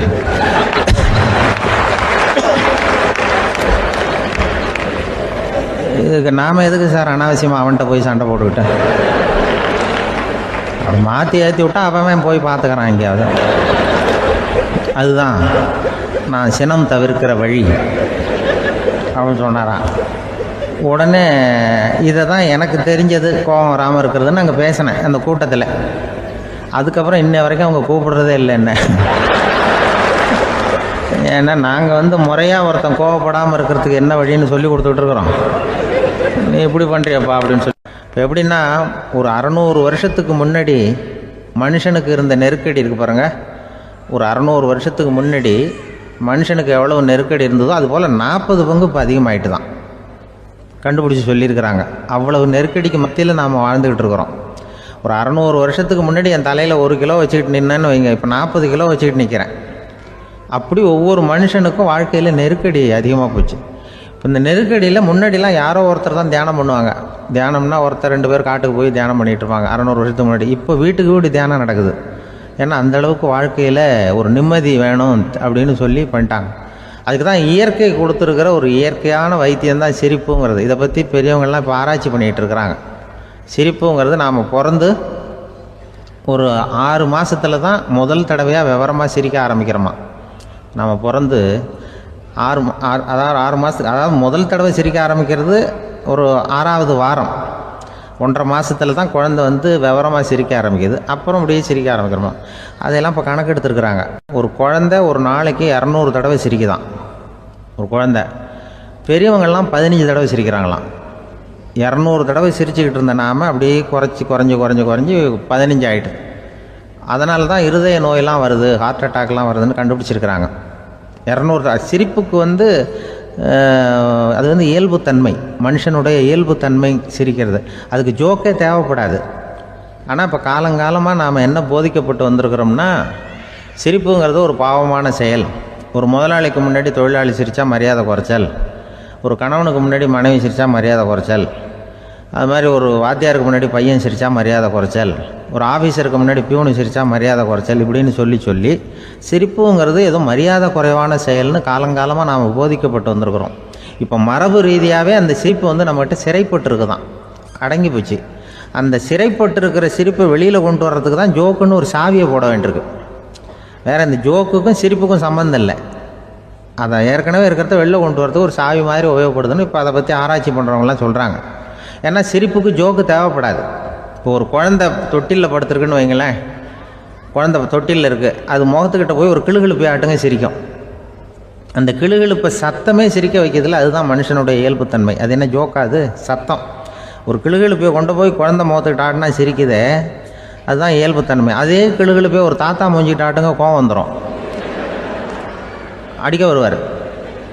என்னடா விளையாட்டு இது அப்படிமாரு. ஏன்னா அவர் சிரிச்சுக்கிட்டு இருந்தவர், அப்படி இருந்தவர் ஒரு காலத்தில். ஒரு கிளுகிழுப்பைக்கு சிரித்தவர் ஒரு காலத்தில் இப்போ கோவப்படுறாருன்னா அந்த அளவுக்கு நம்ம மாறி போயிட்டே வந்துக்கிட்டு இருக்கிறோம். அதனால் வந்து அந்த இயல்புத்தன்மை மாறாமல் இருக்கணுங்கிறது ரொம்ப முக்கியம். அதுக்காக எல்லோரையும் குழந்தையாக்க முடியாது. மனுஷன் வந்து எல்லோரும் இனிமேல் வந்து வயசுங்கிறது கூட ஆகிட்டே தான் இருக்கும். அதுக்காக குறைச்சிக்கிட்டே போக முடியாது. அதுக்கு யாராவது மருந்து கண்டுபிடிச்சாதான் உண்டு. ஆனால் ஒருத்தர் மருந்து கண்டுபிடிச்சாராம், சொல்லுவாங்க. ஒரு டாக்டர் வந்து ஒரு மாத்திரை கண்டுபிடிச்சாராம். ஒரு மாத்திரை சாப்பிட்டா 1 வயசு குறையும், ஒரு மாத்திரை சாப்பிட்டா 1 வயசு குறையும் அப்படின்னு ஒரு மாத்திரையை கண்டுபிடிச்சிருக்காரு. ஒரு பாட்டி அம்மா, 90 வயசு பாட்டி, அது போயிருக்கு. அதே டாக்டர்கிட்ட போய், ஐயா எனக்கு 1 பாட்டில் மாத்திரை கொடுங்க, இந்த வயசு குறையிற மாத்திரை அப்படின்றது. அவர் ஒரு பாட்டில் கொடுத்தாரு மாத்திரை. பாரும்மா பாட்டியம்மா, 1 மாத்திரை சாப்பிட்டா 1 வயசு குறையும், எடுத்துகிட்டு போகணும்னு கொடுத்துருக்காரு டாக்டர். அந்த 90 வயசு பாட்டி எடுத்துகிட்டு வீட்டுக்கு வந்துட்டு மறுநாள் அதே டாக்டர்கிட்ட போயிருக்கு, 30 வயசு பொண்ணாக போச்சான். 30 வயசு பொண்ணாக மாறி அதே டாக்டர்கிட்ட போயிருக்கு. இடுப்பில் ஒரு கை குழந்தை, அது சட்டை கிட்ட போடாமல் கட்டவரில் வாயில் வச்சுட்டு உட்காந்துருக்கு. நேராக டாக்டர்கிட்ட போய், டாக்டர் நேற்று வந்தேன், ஏதோ ஒரு மாத்திரை சாப்பிட்டா ஒரு வயசு குறையினீங்க, நான் ஏதோ ஒரு ஆர்வத்தில் ஒரு 30-40 மாத்திரை சாப்பிட்டேன், இப்படி ஆகிட்டேன் அப்படின்னு. இப்போ டாக்டர் சொல்லியிருக்காரு, இதுக்கு ஏமா வருத்தப்படுற, எல்லோரும் வந்து வயசு குறையணும்னு தான் நினைக்கிறாங்க, உனக்கு வயசு குறைஞ்சிட்டுது, நீ சந்தோஷப்படு, இதுக்கே மறுபடியும் என்னகிட்ட வந்திருக்கிற அப்படின்னாரான் டாக்டர். அப்போ அந்த அம்மா சொல்லித்தேன், என்னை பற்றி பரவாயில்ல டாக்டர், என் இடுப்பில் பாருங்கள் கை குழந்தை, இது சட்டை கிட்ட போடாமல் உட்காந்துருக்கு, கட்டவரில் வாயில் வச்சுட்டு உட்காந்துருக்கு, இது ரொம்ப ஆர்வத்தில் ஒரு 70 மாத்திரையை சாப்பிட்டு விட்டுது, இது என் வீட்டுக்காரர். இவர் வந்து இடுப்பை விட்டு கீழே இறங்க மாட்டேங்கிறார். நான் எதையாவது கொடுத்து இனிமேதான் வயசை கூட்டி இறக்கி விடுங்க டாக்டர் அப்படின்னு தான். அவர் வந்து ஏதோ நமக்கு அதுக்கும் சம்மந்தம் இல்லைங்கிறது மாதிரி கட்டாரில் வச்சுட்டு அவர் பாட்டு உட்காந்துருக்கார்.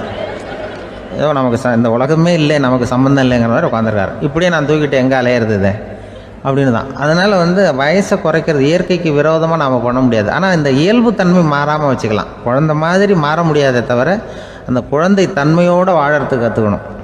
அதுதான் வாழ்க்கையில் இன்பமாக வாழறதுக்கு வழி. குழந்தைத்தனமாக இருக்கக்கூடாது, குழந்தை தன்மையோடு இருக்கணும்னு சொல்லுவாங்க. குழந்தைத்தன்மைங்கிறது வேறு, குழந்தைத்தனம்ங்கிறது வேறு.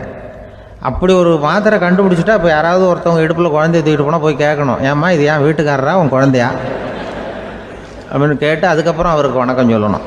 இப்படிலாம் ஆகிடும் நிலைமை. இயற்கையை வந்து நம்ம மாற்ற முடியாது, அதுக்கு தகுந்தாப்புல தான் நாம் வந்து பண்ணணும். குழந்தை தன்மையோடு வாழறதுக்கு குடும்பத்தில் குழந்தை தன்மைங்கிறது எப்படின்னா, இப்போ ஒரு சில பேருக்கு அந்த குழந்தைத்தன்மை உண்டு. ஒரு வீட்டில் ஒரு புள்ள படுத்திருக்கு, அம்மா வந்து எழுப்புறாங்க, காலேஜுக்கு நேரமாச்சு எழுந்திருப்பா, காலேஜுக்கு நேரமாச்சு எழுந்திருப்பா அப்படின்னு. அந்த அம்மா அந்த புள்ளை சொல்லியிருக்கு, ஐயோ எனக்கு காலேஜுக்கு போகிறதுக்கே பிடிக்கலம்மா, என்னை வந்து தொந்தரவு பண்ணாத, காலேஜுக்கு போகிறதுக்கு எனக்கு பிடிக்கல அப்படின்னு தான். அப்போ அந்த அம்மா சொல்லியிருக்கு, ஏன் உனக்கு காலேஜுக்கு போகிறதுக்கு பிடிக்கல, கல்லூரிக்கு போகிறதுக்கு, அதுக்கு 2 காரணம் சொல்லு அப்படின்னு இருக்க. அப்போ அந்த புள்ளை சொல்லிச்சான், ஏன் பிடிக்கலன்னா, கல்லூரியில் இருக்கிற வாத்தியாருக்கும் என்னை பிடிக்க மாட்டேங்குது, ஆசிரியர்களுக்கும். 2வது காரணம், கல்லூரியில் படிக்கிற மாணவர்களுக்கும் என்னை பிடிக்கல, அதனால் நான் காலேஜுக்கு போக மாட்டேன்ற குழந்தை புள்ள சொல்லியிருக்கு. அம்மா வந்து அப்படிலாம் நீ இதுக்காக போகாமல் இருக்கக்கூடாது, நீ போய் தான் ஆகணும் அப்படின்னு பிடிவாதமாக அந்த அம்மா பிள்ளைய எழுப்புனாங்களாம். சரி நான் எதுக்கு காலேஜ் போகணும்னு சொல்கிறேன், அதுக்கு நீ 2 காரணம் சொல்லு அப்படின்னு தான் அந்த புள்ள. அப்போ அந்த அம்மா சொன்னாங்களாம், நீ ஏன் காலேஜுக்கு போகணும்னா, முதல் காரணம் உனக்கு வயசு 52, 2வது காரணம் நீ தான் பிரின்சிபால் அப்படின்னு தான். என்ன இருந்தாலும் அவங்க அம்மாவுக்கு அது புள்ள தானே, அதுதான் குழந்தை தன்மைங்கிறது. 52 வயசுலேயும் குழந்தை தன்மையோடு இருக்கார் பாருங்க, அதுதான் அந்த குழந்தை தன்மையோடு வாழறது தான் வெற்றிக்கு வழின்னு சொல்லுவாங்க. ஒரு பெரிய கிராமம், அந்த கிராமத்தில் ஒரு பண்ணையார் வீடு, அதுதான் அந்த கிராமத்திலேயே பெரிய வீடு. ஒரு நாள் ஒரு திருடன் அந்த கிராமத்துக்கு வந்தான், சுற்றி பார்த்தான். அந்த பண்ணையார் வீடு கண்ணில் பட்டுது. இன்னைக்கு ராத்திரி இந்த வீட்டில் தான் நம்ம தொழில் ஆரம்பிக்கணும் அப்படின்னு சொல்லி அவன் முடிவு பண்ணிக்கிட்டான். ஏன்னா அதுதான் அந்த கிராமத்திலே கொஞ்சம் பெரிய வீடு, அங்கே தான் அவன் எதிர்பார்க்குறது ஏதாவது கிடைக்கும் அப்படிங்கிறது அவனுடைய முடிவு. நடு ராத்திரி அவன் மெதுவாக சுவர் ஏறி குதித்து அந்த பெரிய வீட்டுக்குள்ளே புகுந்தான். அங்கே போய் பார்த்தா முக்கியமான இடங்கள்ல எல்லாம் காவலுக்கு ஆள் நின்றுட்டு இருக்கிறாங்க ராத்திரி நேரத்தில். சரி இந்த வீட்டில் நம்மால் திருட முடியாது அப்படின்னு முடிவு பண்ணிட்டு மெதுவாக வந்த வழியிலேயே திரும்பி வந்தான். அந்த சமயத்தில் காலில் ஏதோ தட்டுப்பட்டுது. என்னது அப்படின்னு சொல்லி குனிஞ்சு பார்த்தா அங்கே ஒரு பெரிய வெங்காய மூட்டை அடுக்கி வச்சிருக்கிறாங்க. சரி வந்ததுக்கு வெறுங்கையோடு திரும்ப வேண்டாமே அப்படின்னு சொல்லி கையில் இருந்த ஒரு பெரிய பை நிறைய அதை அள்ளி போட்டுக்கிட்டான். வெங்காயத்தை போட்டுக்கிட்டு புறப்படுற சமயத்தில் கப்புன்னு கழுத்தில் ஒரு கை வந்து விழுந்தது. ஆள் மாட்டிக்கிட்டான். அதாவது காவலாளிகள் அவனை பிடிச்சி வச்சுக்கிட்டாங்க. மறுநாள் காலையில் அந்த திருடனை பண்ணையார் முன்னாடி கொண்டுட்டு போய் நிறுத்தினாங்க. ஐயா, இந்த ஆள் ராத்திரி நம்ம வீட்டில் திருடுறதுக்காக வந்தான், வெங்காயத்தை அள்ளிட்டு புறப்படுறப்போ மாட்டிக்கிட்டான் அப்படின்னாங்க. அவர் பார்த்தார், என்னப்பா இவங்க சொல்கிறது உண்மைதானான்னு கேட்டார். ஆமான்னு ஒத்துக்கிட்டான் அந்த ஆள்.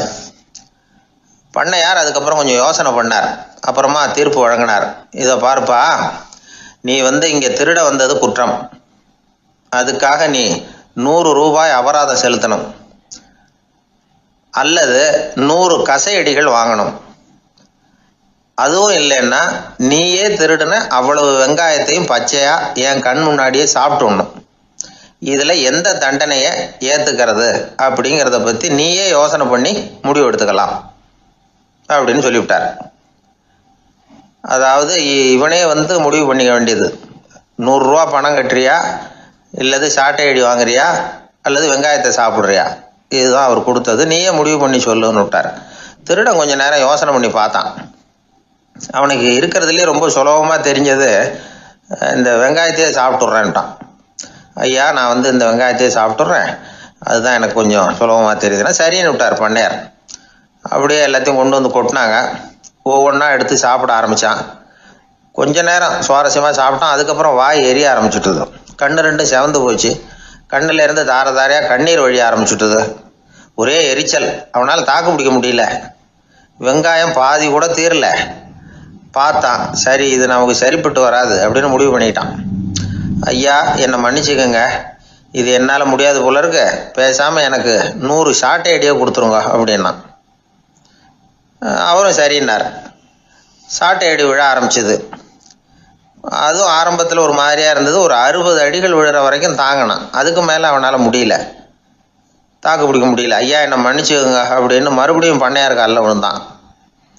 ஐயா, இதுவும் எனக்கு சரிப்பட்டு வராது போல இருக்கு, பேசாமல் 100 ரூபா அபராதமே கட்டிவிட்றேன் அப்படின்னா. அதே மாதிரி பணத்தை எடுத்து கொடுத்துட்டு அவன் பாட்டுக்கு போனான். இப்படி ஒரு கதை உண்டு. இந்த கதையை உலக புகழ்பெற்ற மனோதத்துவ மேதை எம் ஸ்காட் பெக் ஒரு உதாரணமாக எடுத்து சொல்கிறார். எதுக்காக அவர் எடுத்து சொல்கிறாருன்னா, இந்த முடிவெடுக்கும் திறன் அப்படிங்கிறத விளக்கறதுக்காக. வாழ்க்கையில் முடிவெடுக்கிற திறன் நம்ம ஒவ்வொருத்தருக்கும் ரொம்ப அவசியம். எந்த சந்தர்ப்பத்தில் எப்படி முடிவெடுக்கிறோம் அப்படிங்கிறத வச்சு தான் நம்ம வாழ்க்கை அமையும்.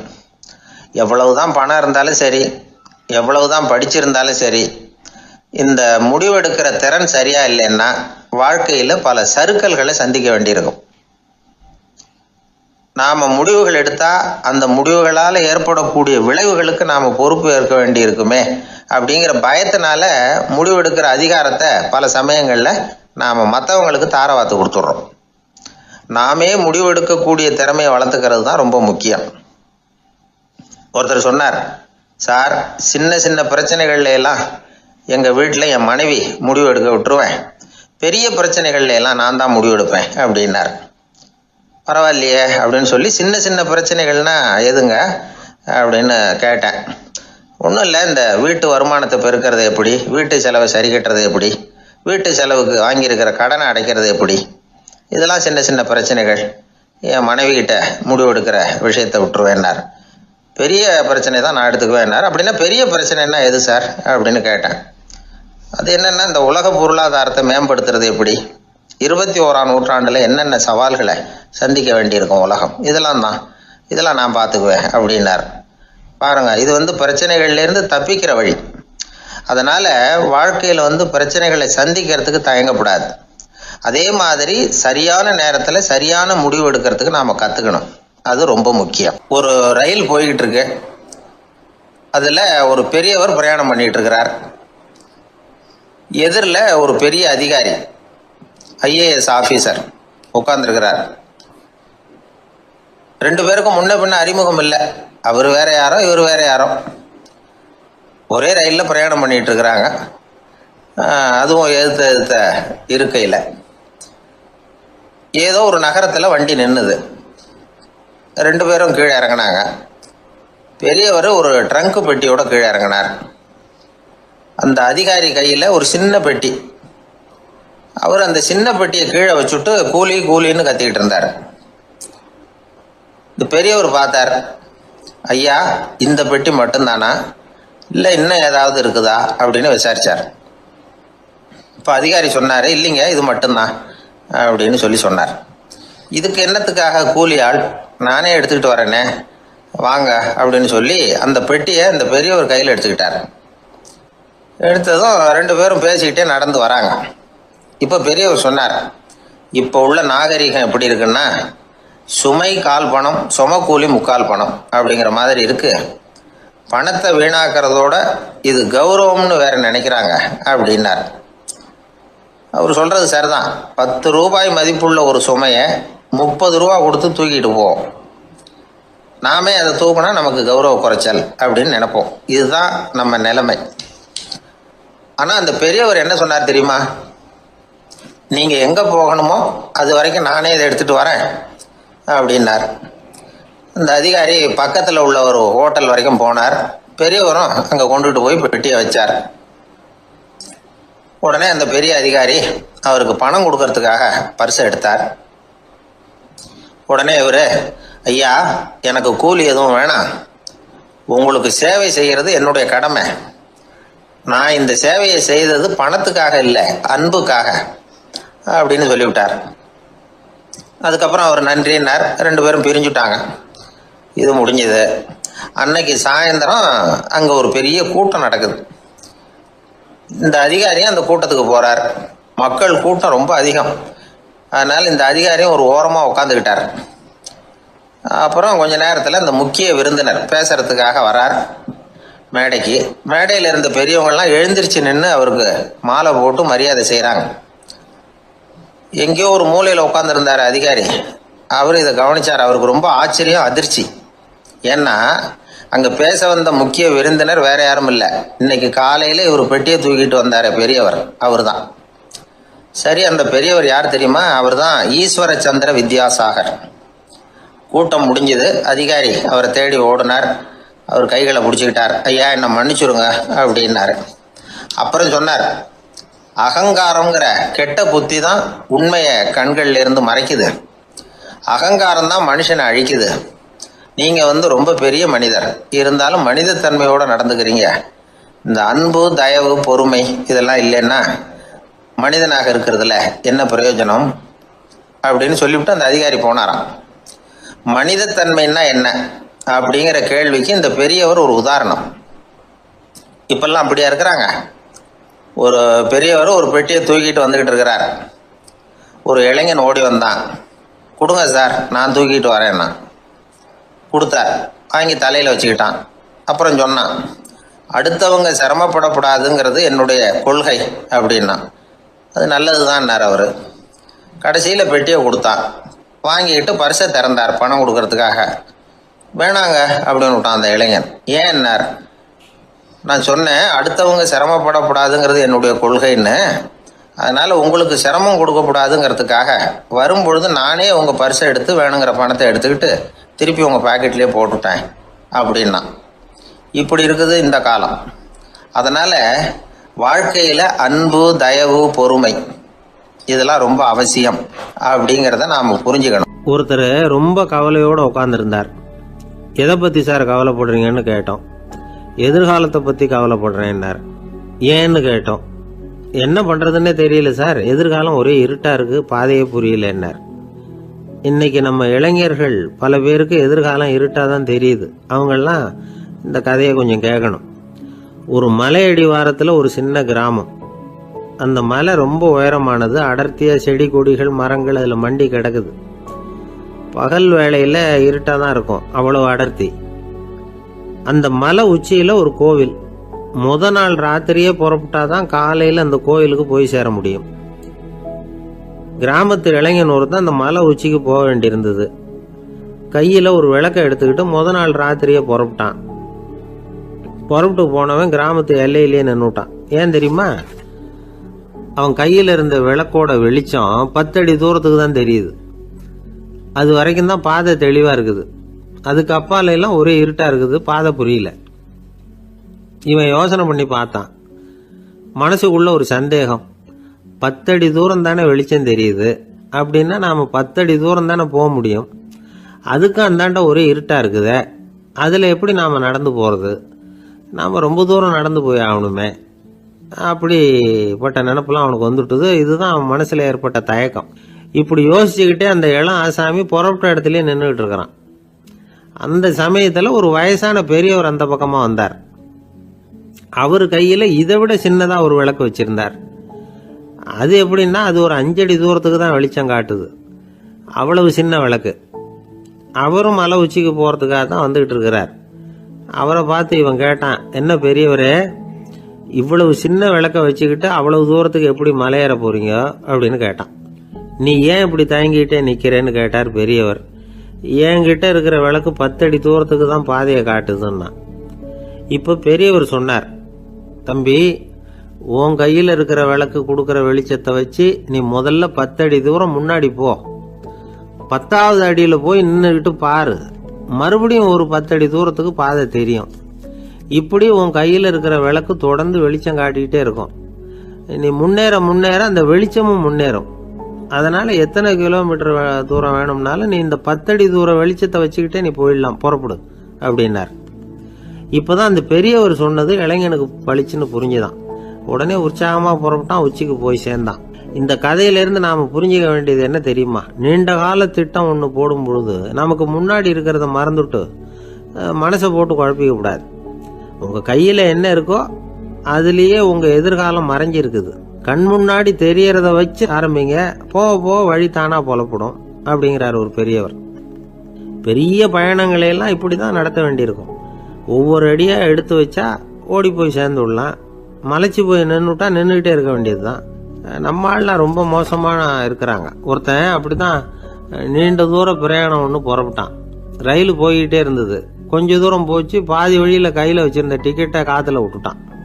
ஐயோ, என் டிக்கெட்டு போயிட்டுதே அப்படின்னு கத்த ஆரம்பிச்சுட்டான். பக்கத்தில் இருந்த பெரியவர் அவனை பார்த்து பரிதாபப்பட்டு, கவலைப்படாத தம்பி, போனா போகுது, வேற டிக்கெட் வாங்கிக்கலாம் அப்படின்னு ஆறுதல் சொன்னார். அதுக்கு அவன் சொல்கிறான், சார், நான் அதுக்காக அழலை, அந்த டிக்கெட்டு கிடைச்சாதானே நான் எந்த ஊருக்கு போகணுங்கிறது எனக்கு தெரியும் அப்படிங்கிறான். ஒரு தெருவில் சில சிறுவர்கள் விளையாடிக்கிட்டு இருந்தாங்க. ஏதோ ஒரு உயரமான கல்லை நடுத்தெருவில் வச்சு அதை சுற்றி சுற்றி ஓடி வந்துக்கிட்டு இருக்கிறாங்க. அது என்ன விளையாட்டோ அவங்களுக்கு தான் தெரியும். கொஞ்ச நேரம் அப்படி விளையாடிக்கிட்டு இருந்தவங்க விளையாடி முடிச்சதும் அந்த கல்லை நடுத்தெருவில் அப்படியே விட்டுட்டு அவங்கவுங்க வீட்டுக்கு ஓடி போயிட்டாங்க. அதுக்கப்புறம் அந்த வழியாக 2 பெண்கள் பேசிக்கிட்டே வந்தாங்க. பேச்சு சுவாரஸ்யத்தில் நடுத்தெருவில் இருந்த அந்த கல்லை கவனிக்கல. காலில் இடிச்சுட்டுது, லேசாக ரத்தம் வந்துட்டுது, வலி தாங்கலை. காலில் இடிச்சுக்கிட்ட பொண்ணு திட்ட ஆரம்பிச்சுட்டுது. வர வர ஊர் உலகம் ரொம்ப கெட்டு போச்சு, யாருக்கும் பொறுப்பே கிடையாது பாரு, இப்படி நடுத்தருவில் பொறுப்பு இல்லாமல் இப்படி கல்லை போட்டு வச்சிருக்கிறாங்களே, இது நியாயமா அப்படின்னு சொல்லி இந்த சமூகத்தை கடுமையாக விமர்சனம் பண்ணிக்கிட்டு அவங்க போயிட்டாங்க. கொஞ்ச நேரம் கழித்து ஒரு வாலிபன் அந்த வழியாக வந்தான். அந்த கல்லை பார்த்தான், நின்னான், ஒரு நிமிஷம் யோசனை பண்ணான், என்ன பண்ணலாம்னு பார்த்தான். தன்னுடைய வீரத்தையும் பலத்தையும் காட்டணும்னு நினைச்சான். பின்னாடி போனான். அப்புறம் வேகமாக ஓடி வந்து ஒரு சின்ன ஹை ஜம்ப் அப்படியே துள்ளி குதிச்சான். துள்ளி குதிச்சு தாண்டி அந்த பக்கமாக போய் விழுந்தான். அப்படியே விசில் அடிச்சுக்கிட்டு அவன் பாட்டுக்கு நடந்து போகிறான். அடுத்தபடியாக ஒரு காதல் ஜோடி அந்த வழியாக வந்தது. நடுத்தெருவில் கல் கண்ணில் பட்டது. அவங்க 2 பேரும் ரொம்ப நெருக்கமாக சேர்ந்து வந்துக்கிட்டு இருக்கிறாங்க. நடுவில் கல் இருக்கிறதுனால கொஞ்ச நேரம் 2 பேரும் விலகி மறுபடியும் இந்த பக்கம் வந்து சேர்ந்து போகணும். கொஞ்ச நேரம் நாம் பிரிய வேண்டி இருக்குதே அப்படின்னு வருத்தத்தோட முணுமுணுத்துக்கிட்டே இந்த பக்கம் வந்தாங்க. அதுக்கப்புறம் வழக்கம் போல சேர்ந்து அவங்க பாட்டுக்கு எதிர்காலத்தை பற்றி கற்பனை பண்ணிக்கிட்டே போயிட்டாங்க. கடைசியாக அந்த வழியாக பார்வை இல்லாத ஒருத்தர் வந்துக்கிட்டு இருக்கார். அவர் கையில் வழக்கமாக வச்சிருக்கிற அந்த ஊன்றுகோல், கையில் இருக்கிற அந்த ஊன்றுகோலால் தனக்கு முன்னாடி அப்படியும் இப்படியும் அப்படியே தட்டிக்கிட்டு பார்த்துக்கிட்டே அவர் மெதுவாக நடந்து வந்துக்கிட்டு இருக்கிறார். வழியில் இருக்கிற அந்த கல் தட்டுப்பட்டுது. உடனே நடுத்தெருவில் ஒரு கல் இருக்குங்கிறத அவர் புரிஞ்சுக்கிட்டார். உடனே குனிஞ்சார். அந்த கல்லை தடவி பார்த்து எடுத்தார். தெரு ஓரமாக கொண்டுட்டு போய் போட்டார். அதுக்கப்புறம் அவர் பாட்டுக்கு அவர் வழியில் நடந்து போனார். இப்போ இதில் பல பேர் வந்தாங்க போனாங்க. இவங்களில் பார்வை உள்ளவங்க யார், பார்வை இல்லாதவங்க யார்? இப்படி ஒரு கேள்வி கேட்டால் என்ன பதில் சொல்ல முடியும்? கொஞ்சம் யோசிச்சு பார்த்தா இன்னைக்கு பல பேர் இப்படி தான் இருந்துகிட்டு இருக்கிறோம். ஒரு ஆள் பார்க்கறதுக்கு பெரிய மனுஷன் மாதிரி இருக்கார். ஒரு தெரு வழியாக நடந்து வந்துகிட்டு இருந்தார். இருட்டு நேரம். வழியில் ஒரு பெரிய கல் கிடந்தது, கருங்கல். பார்த்தார். கொஞ்ச நேரம் யோசிச்சார். போய் தூக்கி பார்த்தா ரொம்ப கனமாக இருந்தது. இன்னொரு ஆள் சேர்ந்தாதான் தூக்க முடியும். இவர் உடனே ரோட்டோரமாக போய் ஒரு மரத்தடியில் உட்காந்துக்கிட்டார். 2 பக்கமும் பார்த்துக்கிட்டே இருக்கார், யாராவது வர்றாங்களான்னு. கொஞ்ச நேரத்தில் ஒருத்தர் வந்தார். இவருக்கு தெரிஞ்சவர். என்னங்க இந்த நேரத்தில் இங்கே உட்காந்துருக்குறீங்கன்னு கேட்டார் அவர். அதோ அந்த கருங்கல் அப்படின்னு சுட்டி காட்டினார். ஓ, அதை தூக்கி ஓரமாக போடணுமா? வாங்க 2 பேரும் தூக்கலான்னார் வந்தவர். நான் அதுக்காக உட்காந்துருக்கலேன்னார் இவர். பின்ன வேற எதுக்காகன்னார் அவர். ஒரு மனுஷன் கருங்கல்லில் காலை இடிச்சுக்கிட்டான்னா எப்படி துள்ளுவான்னு பார்க்கணுங்கிறது எனக்கு ரொம்ப நாளாக ஒரு ஆசை, அதுக்காக தான் உட்காந்துருக்கிறேன் அப்படின்னாராம். ஒரு நாள் ஒரு தகப்பனார் தன்னுடைய பிள்ளைய அழைச்சிக்கிட்டு வந்தார். சார், இவன் சரியாக படிக்க மாட்டேங்கிறான், பெரியவங்களை மதிக்க மாட்டேங்கிறான், நீங்கள் கொஞ்ச நாள் இவனுக்கு குருவாக இருந்து நல்ல விஷயங்களை சொல்லி கொடுத்தா தேவையில்லைன்னார். பெரியவங்களையே மதிக்காதவன் எப்படி என்ன மதிக்க போகிறான் அப்படிங்கிறது நமக்கு யோசனை வரும் இல்லையா? வேணாங்க, என்னை விட்டுருங்க அப்படின்னோம். அவர் விட மாட்டேன்னு விட்டார். இல்லைன்னா அவரே சிஷ்யன் ஆகிடுவார் போல இருந்தது. சரி, வேற வழி இல்லாமல் அந்த பையனையே என்னுடைய சீடை நான் ஏற்றுக்கிட்டு உபதேசம்லாம் பண்ண ஆரம்பித்தோம். அதாவது குரு பக்தின்னா அது எப்படி இருக்கணுங்கிறத பற்றி சொல்லி கொடுத்தோம் அவனுக்கு. சதமகர் அப்படின்னு ஒரு குரு இருந்தார். அவருக்கு ஒரு சீடர். அவன் பேர் துளசி சைதன்யன், நைஷ்டிக பிரம்மச்சாரி. தன்னுடைய குருவுக்கு எந்த நேரத்தில் எது தேவைங்கிறத புரிஞ்சுக்கிட்டு சேவை செய்கிறவன். ஆனால் இவனை பற்றி மற்ற சீடர்களுக்கு பொறாமை வந்துட்டுது. இவன் மட்டும் இப்படி இருக்கானேன்னு உடனே குரு கிட்ட போய் கோல் மூட்டினாங்க. அவன் சரியில்லை, அவன் நடந்துக்கிறது சரியில்லை, அப்படி இப்படின்னு எதையாவது சொல்லி. இருந்தாலும் இதையெல்லாம் அந்த குரு நம்பலை. அவருக்கு தெரியும் யார் யார் எப்படின்னு. துளசி சைதன்யன் பெருமையை மற்ற சீடர்களுக்கு உணர்த்தணும் அப்படின்னு நினைச்சார். அதுக்கு ஒரு வழி பண்ணார். ஒரு நாள் சீடர்களை எல்லாம் கூப்பிட்டுக்கிட்டு ஒரு காட்டு வழியா போய்கிட்டு இருந்தார். அங்க ஒரு பெரிய மலை அருவி கொட்டிக்கிட்டு இருந்தது. குரு சீடர்கள் பக்கம் திரும்பினார். இந்த மலையின் மேலே இருந்து அந்த படுபாதாளத்துல குதிக்கிறதுக்கு உங்கள யார் தயார் அப்படின்னு கேட்டார். ஒரு சீடனும் வாய திறக்கல, ஒதுங்கி நின்றுக்கிட்டாங்க. பின்னாடி மூட்டை முடிச்சோட வந்துகிட்டு இருந்தான் துளசி சைதன்யன். அவனை பார்த்தார். தப்பாருப்பா, நீ மேலே இருந்து அந்த அருவியில குதி அப்படின்னார். அப்படியே செய்கிறேன் சுவாமின்னா ஓடி போய் பொத்துன்னு குதிச்சுட்டான். அடுத்த கணமே குருநாதர் தன்னுடைய யோக சக்தியால பறந்து போய் அவன் கீழே விழுந்துடாம தாங்கி பிடிச்சி கொண்டுகிட்டு வந்துட்டார். மற்ற சீடர்களுக்கெல்லாம் ஒரு மாதிரி ஆயிட்டுது. அடுத்தபடியா என்ன பண்ணலாம்னு யோசிச்சாங்க இவனை மாட்டி விடுறதுக்கு. ஒரு நாள் வெத்தலை அடிக்கிற ஒரு சின்ன உரலையும் உலக்கையையும் எடுத்து ஒளிய வச்சுட்டாங்க. சதமகர் சன்னியாசி இல்லை, அவர் வெத்தலை போடுவார். பல்லு சரியில்லை, அதனால இடிச்சு தான் வெத்தலையை போடணும். திடீர்னு வெத்தலை பாக்கு கேட்டார். வழக்கமாக உரல்ல இடித்து தர்றது தான் துளசியின் பழக்கம். உரலை தேடினா கிடைக்கல, என்ன பண்ணுறது? குரு கேட்டுவிட்டாரே, குரு சேவை தானே முக்கியம். என்ன பண்ணா, வெத்தலை பாக்க தன்னுடைய வாயில் போட்டு முன்னும் அதை எடுத்து அவர்கிட்ட கொடுத்துட்டான். குரு எதையோ படிச்சுக்கிட்டே அதை வாங்கி வாயில் போட்டுக்கிட்டார். துளசி, இன்னைக்கு தாம்பூலம் நல்லா இடிக்கப்பட்டிருக்கு, ருசியாக வேற இருக்கு, அதை இடித்த பாத்திரத்தை என் கண்ணால் பார்க்கணும்னு ஆசையாக இருக்குன்னு விட்டார். அதை மட்டும் அனுப்பி போய் நீ வர வேண்டான்னு வேற சொல்லிவிட்டார். இதை கேட்டதும் துளசி தவிச்சு போயிட்டான். இவன் போகாமல் எப்படி வாயை மட்டும் அனுப்பி வைக்க முடியும்? இவன் தவிக்கிறத பார்த்ததும் மற்ற சீடர்களுக்கெல்லாம் மனசுக்குள்ள ரொம்ப சந்தோஷம். துளசி கொஞ்சமும் யோசிக்கல, வாழை எடுத்தான், தன்னுடைய தலையவே அப்படியே அறுத்து வெட்டி எடுத்தான். இன்னொரு சீடங்கிட்ட கொடுத்துட்டான், எடுத்துட்டு போன்னு சொல்லி. கொண்டுட்டு போய் குரு முன்னாடி வைக்கிறாங்க. அந்த தலையில வாய் திறந்திருக்கு, வெத்தலை போட்டு முன்னு இருந்தது, தெரிஞ்சு போச்சு, சிவப்பா இருந்தது. அவனுடைய குரு பக்தியை இப்ப எல்லாரும் ஒத்துக்கிட்டாங்க. அதுக்கப்புறம் குரு சதமகர் தன்னுடைய அற்புத திறமையினால அந்த தலையை மறுபடியும் ஒட்ட வச்சுட்டார். துளசிக்கு உயிர் வந்துட்டுது. இப்படி ஒரு பெரிய கதை உண்டு. அதாவது துளசி சைதன்யன் அவனுடைய குரு பக்தி எப்படி அப்படின்னு கேட்டோம். ரொம்ப அபாரம் அப்படின்னு அந்த பையன் அடக்கமா, சும்மா விளையாட்டுக்காக தான் அப்படி அவங்கிட்ட கேட்டோம். ஏன்பா, உன்னுடைய குரு பக்தியை என்கிட்ட காட்டுறதுக்கு உன்னோட கழுத்தை நீயே அறுக்கணும்னு நான் சொன்னா அதை நீ செய்வியா அப்படின்னு கேட்டோம். என்னுடைய கழுத்தை நானே அறுக்க வேண்டிய அவசியம் இல்லை சார் அப்படின்னா அவன். ஏண்டான்னு, அதே காரியத்தை தான் இனிமே நீங்க தினமும் செய்ய போறீங்களே சார் அப்படிங்கிறான். ஆசைப்படுறதுல தப்பு இல்லை, ஆனா அந்த ஆசை தேவைக்கு தகுந்த மாதிரி இருக்கணும். தேவைக்கு மீறிய ஆசைகள் இருக்கு பாருங்க, அது தேவையில்லை. இந்த கருத்தை வலியுறுத்தது மாதிரி ஒரு கதை உண்டு. தேவேந்திரனுக்கு திடீர்னு வீடு கட்டணும்னு ஒரு ஆசை வந்துதான். வீடுன்னா நாம கட்டுற மாதிரி இல்லை. தேவேந்திரன் வீடுன்னா சும்மாவா, ஒரு பிரம்மாண்டமான அரண்மனை கட்டணும். அது மாதிரி இந்த 3 லோகத்திலேயும் ஒரு அரண்மனை கிடையாது அப்படின்னு எல்லாரும் சொல்லணும். இது அவனோட ஆசை. உடனே தேவ தச்சரான விஸ்வகர்மாவை கூப்பிட்டான், உத்தரவு போட்டான். விஸ்வகர்மா தன்னுடைய உதவியாளர்களை எல்லாம் கூப்பிட்டு ஒன்னா சேர்த்துக்கிட்டார். படாத பாடுபட்டு ஒரு பெரிய அரண்மனையை கட்டி முடிச்சார். கட்டி முடிக்க 1000 வருஷம் ஆச்சு. தேவேந்திரன் பார்க்கறான். அவனுக்கு திருப்தி ஏற்படல. என்னுடைய அந்தஸ்துக்கு இது ரொம்ப சாதாரணமான கட்டிடம், இதை விட இன்னும் பெருசா கட்டு அப்படின்னா. தேவ தச்சர் திணறி போயிட்டார். அவரால் அதுக்கு மேல எதுவும் செய்ய முடியல. என்ன பண்றதுன்னு யோசனை பண்ணார். நேரா நாரதர் காலில் போய் விழுந்தார். நீங்கள் தான் என்னை இந்த பிரச்சனையிலேருந்து காப்பாற்றணும்னார். நாரதர் யோசனை பண்ணார். சரி கவலைப்படாதேன்னார். நேராக இந்திரன்கிட்ட போனார். இந்திரன் நாரதரை பார்த்த உடனே வாங்கன்னு கூட்டிகிட்டு போய் அரண்மனையை காட்டினான். இது மாதிரி ஒரு அரண்மனையை நீங்கள் வேற எங்கேயாவது பார்த்துருக்குறீங்களா அப்படின்னு ரொம்ப பெருமையாக கேட்டான். நான் பார்த்ததில்லை, ஆனால் என்னை விட வயசில் மூத்தவர் மகரிஷி லோமேசர், அவர் ஒரு வேளை பார்த்துருக்கிறாரா என்னமோ அப்படின்னார். உடனே அவரை மனசில் நினச்சி தியானம் பண்ணினார். அடுத்த கணம் லோமேசர் அங்கே வந்தார். இடையில ஒரு சின்ன துண்டு, கையில் ஒரு கமண்டலம், தலையில் ஒரு பாய், அவ்வளவுதான் அவர்கிட்ட இருந்தது. எதுக்காக தலையில் இந்த பாய் அப்படின்னு கேட்டான் இந்திரன். என்ன மாதிரி அற்ப ஆயுள் உள்ள ஒரு ஜீவன் தனியாக வீடு கட்டிக்கிட்டு திண்டாடணுமா? இந்த பாய் தான் ஒரு வீடு மாதிரி எனக்கு நிழல் கொடுக்குது அப்படின்னார் அவர். என்னது, உங்களுக்கு அவ்வளவு கொஞ்சமான ஆயுளா அப்படின்னு ஆச்சரியத்தோடு கேட்டான் இந்திரன். ஆமாம், இதை பாரு, என்னுடைய மார்பில் ஒரு பொற்காசு அளவுக்கு ரோமம் உதிர்ந்துட்டுது. எப்போ என் உடம்புல உள்ள எல்லா ரோமமும் உதிர்ந்துருமோ அப்போ என்னுடைய ஆயுள் முடியும் அப்படின்னார்.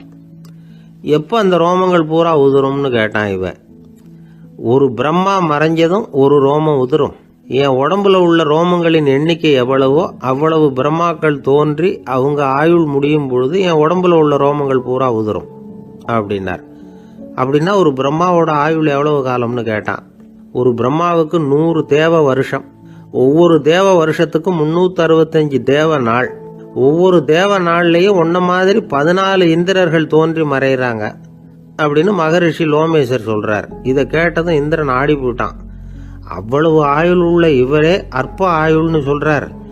நான் என்னுடைய ஆயுளை பெருசா நினைச்சுக்கிட்டு பிரம்மாண்டமான அரண்மனை கட்டணும்னு ஆசைப்படுறேனே அப்படின்னு நினைச்சான்.